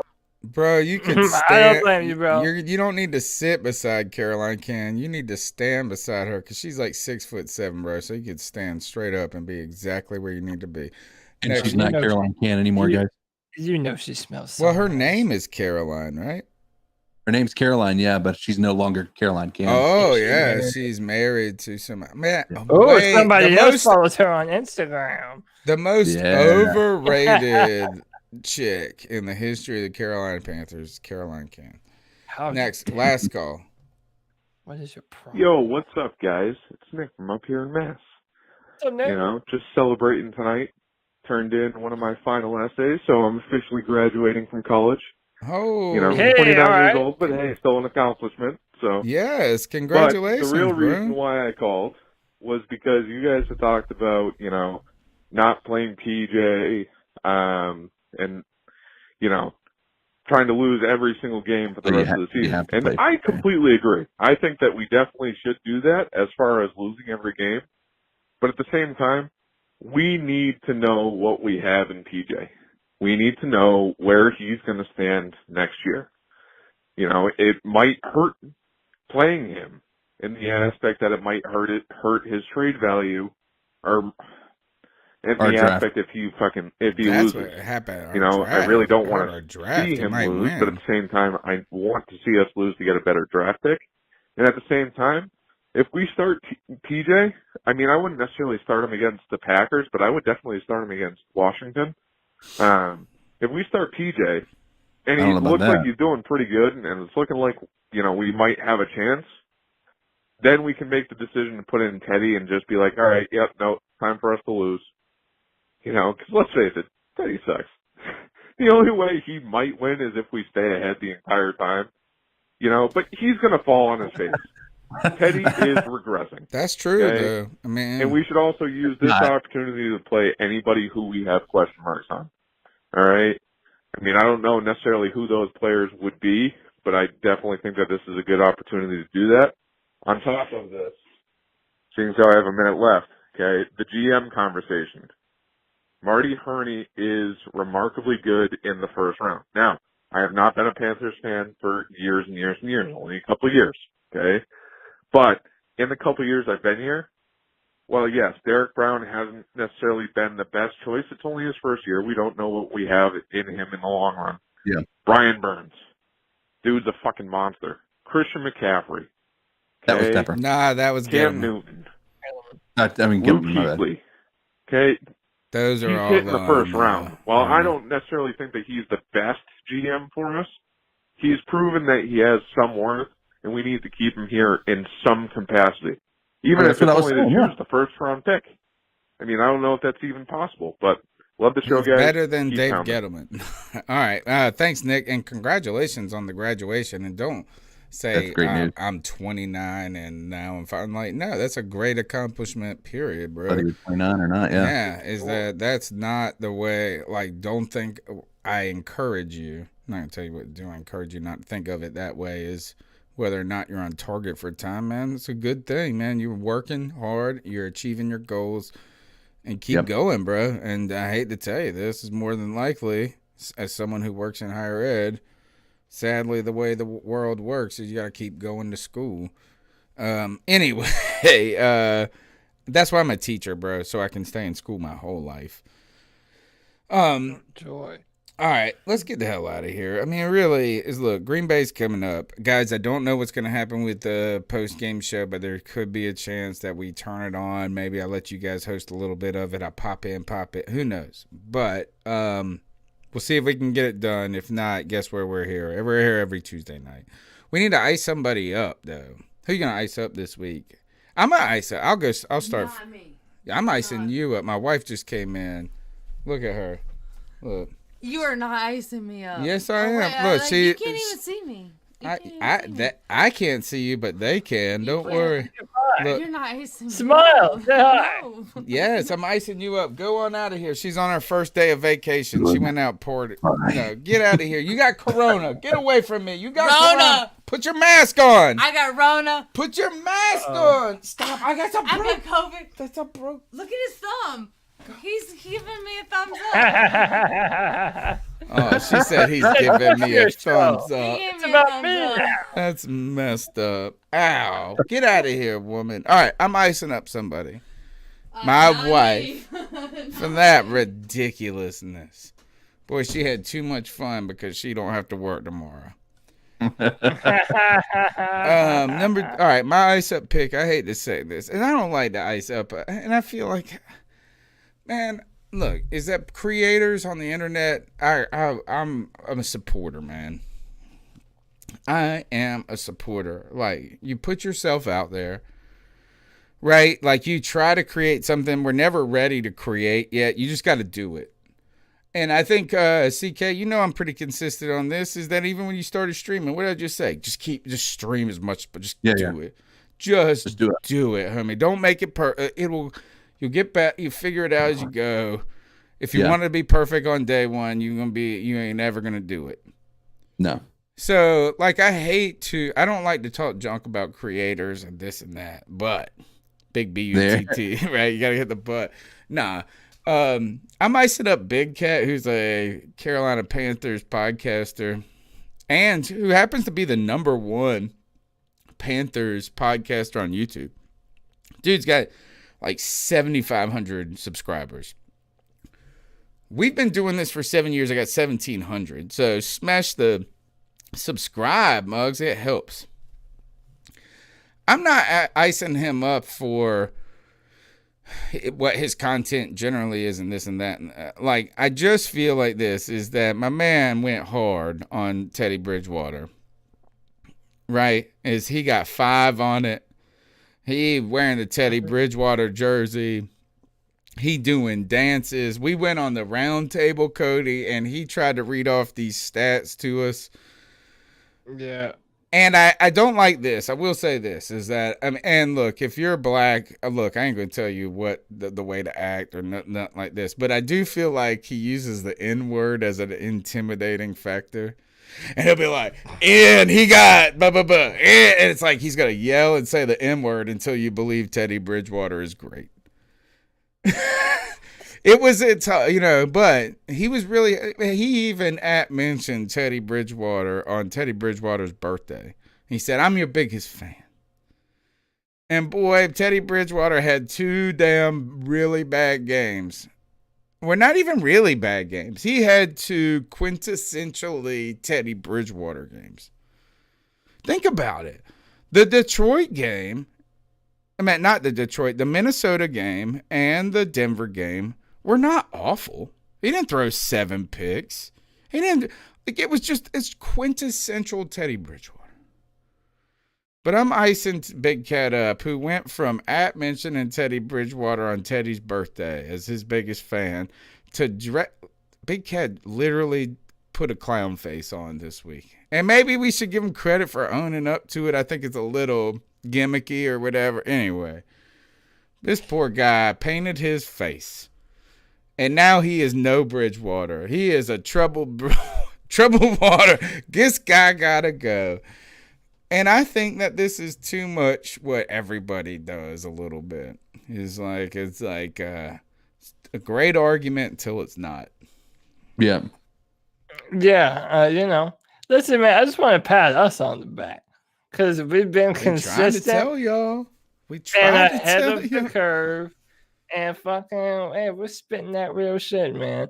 Yeah. I mean, hey, listen, we've been known to flip flop, let's be honest, but not to that extent.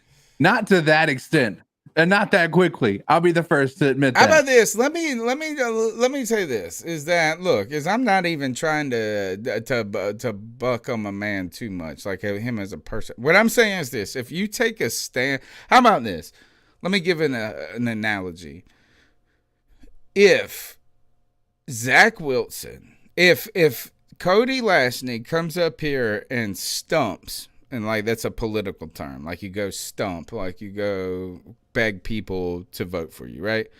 If Cody Lashley stumps for Zach Wilson for the next year, and then he has 3 bad games to start the year, and he goes, Zach Wilson is a bum, I'm going to let you fucking have it, Cody. Yeah. Right. And I'm not saying that we can't change opinions, but when you come so strong in defense, I actually say this is you should probably be sticking with Teddy a little bit longer. If you're him. Is that like at this point, like if you were that hardcore. He's out of it. Yeah. He was adamant that this mug was so good. Or that 2 we weeks were, ago. yeah. Is that I feel like it's like God, you go to war and that mug behind you and you think he's fighting with you and you turn around, this mug is gone. Can I tell you what I think happened? Dude, he's in the business of Panther fans, like we all are, right? Yeah. And it's like I was saying to you earlier, the paradigm shifted now. It used to be, if you were Team Bridgewater, that's fine. That was a healthy sector of the Panther fan base, right? Yeah. But now everyone's not on that no more. So it don't look good if you're out there stumping for the quarterback that the rest of the fan base is doing nothing but shit on. So, hey, man, kudos to him. He owned it. Yeah, look, a lot of people in the chat room are saying, look, he's owned it. I'm not saying that. I'm just saying, first of all, don't put the clown. You don't got to put the clown suit on, I mean. Don't do that to yourself. Don't do it. Twitter was having a field day with homeboy. I just thought you could have waited till the off season to imagine if you were the coach and you did that. It's like, man, he's our quarterback. He's our quarterback. Nope, this motherfucker sucks. All right, anyway, that's my. Didn't they kind of do that with the what was it that they were talking about with Bridgewater? You guys may have talked about it, where he circumvented chain of command to call the third down plays there at the end. It wasn't as bad, it's kind of hard. It's kind of hard. You don't want to take too much out of it, but ultimately it was this. And I've got the clip. Here is Teddy Bridgewater, actually. You look at us throughout the course of the year, we have been coming up short, and I think it's just something an area that we got to improve in, and it starts with me. Like you said, being aggressive. You look at us against the Vikings a week ago, we were able to get a chunk play early in a 2-minute drive. This week, we kind of shot ourselves in the foot. But I think I just have to continue to have the right mindset in those situations to put us in a position to win football games. Let's go to David Newton for the next question. Teddy, what happened right before the 2-minute warning there where you guys rushed to play, it seemed like, and Matt Rule said he preferred not to run a play there? Yeah, looking back, I agree with Coach. It's one of those deals where we could have used the 2-minute to come up with probably an ideal play. The play that I signaled in was actually a good play as well, but we just didn't execute it. But like Coach said, it's one of those deals where we use the 2-minute, we can talk about it on the sideline, and now come up with the right play and maybe make it 4th and manageable, or we come up and come up with a play to get the first down on 3rd down. It's one of those deals where I saw the defense kind of looming around, thought we could still first down, move the sticks. But looking back, of course, probably should just let the clock go to 2 minutes. That on you and nobody else, or? Yeah, that's definitely me. Like I said, I saw the defense. All right, so the reason that ultimately to your question, CK, is that and look, is that at the moment I was screaming for us to try to get a playoff too. Like I thought that was the right move, is to we can get keep more time on the clock if we need it. You get a playoff, then you get the 2-minute warning, then you have all your timeouts So there was something to trying to hustle it up, but the coaches wanted to slow it down and do it more intentionally. So Which and after that play, I ultimately realized he why. just said that this is how we wanted to do it. Teddy thought he got to Had a decide better- how we do it, and we wanted him to do it our way. Didn't he say that like he didn't want to be a part of that type of football? Didn't the coach say that? That was on the throwing it. He said he doesn't. Yeah, and that was a harsh. I would say these are the harshest words. Matt Rule this past week gave some, and look, he's always nice. He's always respectful. So he wasn't throwing his players under the. He was asked tough questions though. Yeah. And he said, well, why? And he said, we want to throw him to the sticks. And he made a great point and this is really kind of what our argument has been against Teddy is Matt Rule kind of summed it up, is that he said, yeah, people were covered, but we want you to go down past the sticks because that actually gives us a chance to live. It's like, yeah, you'll complete this 2-yard pass, but guess what? The game's over then. Yeah. So, like he said, give Robbie a chance. You know, it might not be the highest percentage chance, but anyway. So my ice up pick goes to Big Cat, but not for changing his position, but abandoning Teddy too quickly. I think he's got to stay with him for a little bit longer. That's my point. All right, who else has got something? Yeah, man. Go ahead, CK. Mine may not necessarily fall in everybody's category of what they watch, but there is another streamer on Facebook. His name is Nitro Luke DX. He basically has made a career out of just like being toxic, right? Just toxicity. But one of the things that I think people donate stars to him for is he says 100% of his star donations go to a cause. That's basically he's saying he goes to charity.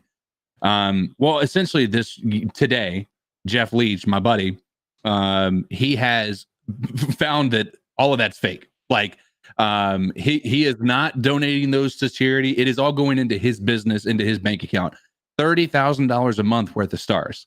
People have been donating to this guy. And now he's in this damage control where he's like, I'm not doing anything illegal. It's going into we are not a charity. We are a education center for, the disabled and all this stuff. And I'm just sitting here thinking that should be a charity then, right? Like, shouldn't that be considered it? Why are you, he's no nonprofit. He has nothing of the sort. And the business that he says it goes into is listed as permanently closed.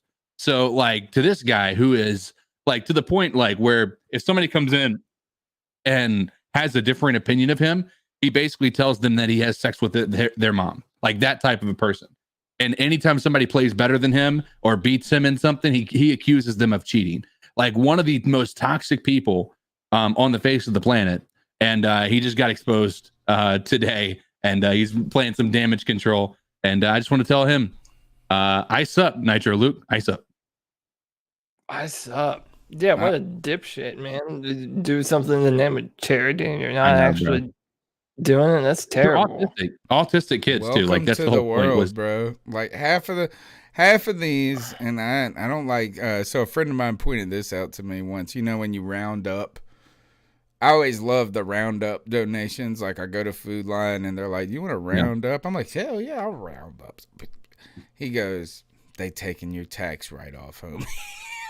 And I was like, that's what they're doing. That's what they're doing. They're writing their shit off with our. But a lot of times, a lot of these charities, the trust pay, like the chairmans and this and that, they're nonprofit, but they are still money. Yeah, exactly. All right, what you got, Cody? Listen, mine is it's very simple. I had something else prepared. I don't feel like going to find the clip and pulling it up. But mine's going to be very simple. It's still just to everyone saying, oh, no, let's not take a quarterback. Let's draft a corner or a left tackle. And yes, do we have a need at all of those positions? Yes, no one is denying that. But I'm saying the opportunity to draft a franchise quarterback is not something that you just pass on and I feel too many fans in Panther Nation are still running off the same mindset, and I don't understand it. It makes zero sense to me. I'm just icing up everyone who doesn't want to secure our franchise for the next decade by drafting a quarterback. Ice up, son. All right, it's the C3 Panthers podcast. The number's 252-228-5098.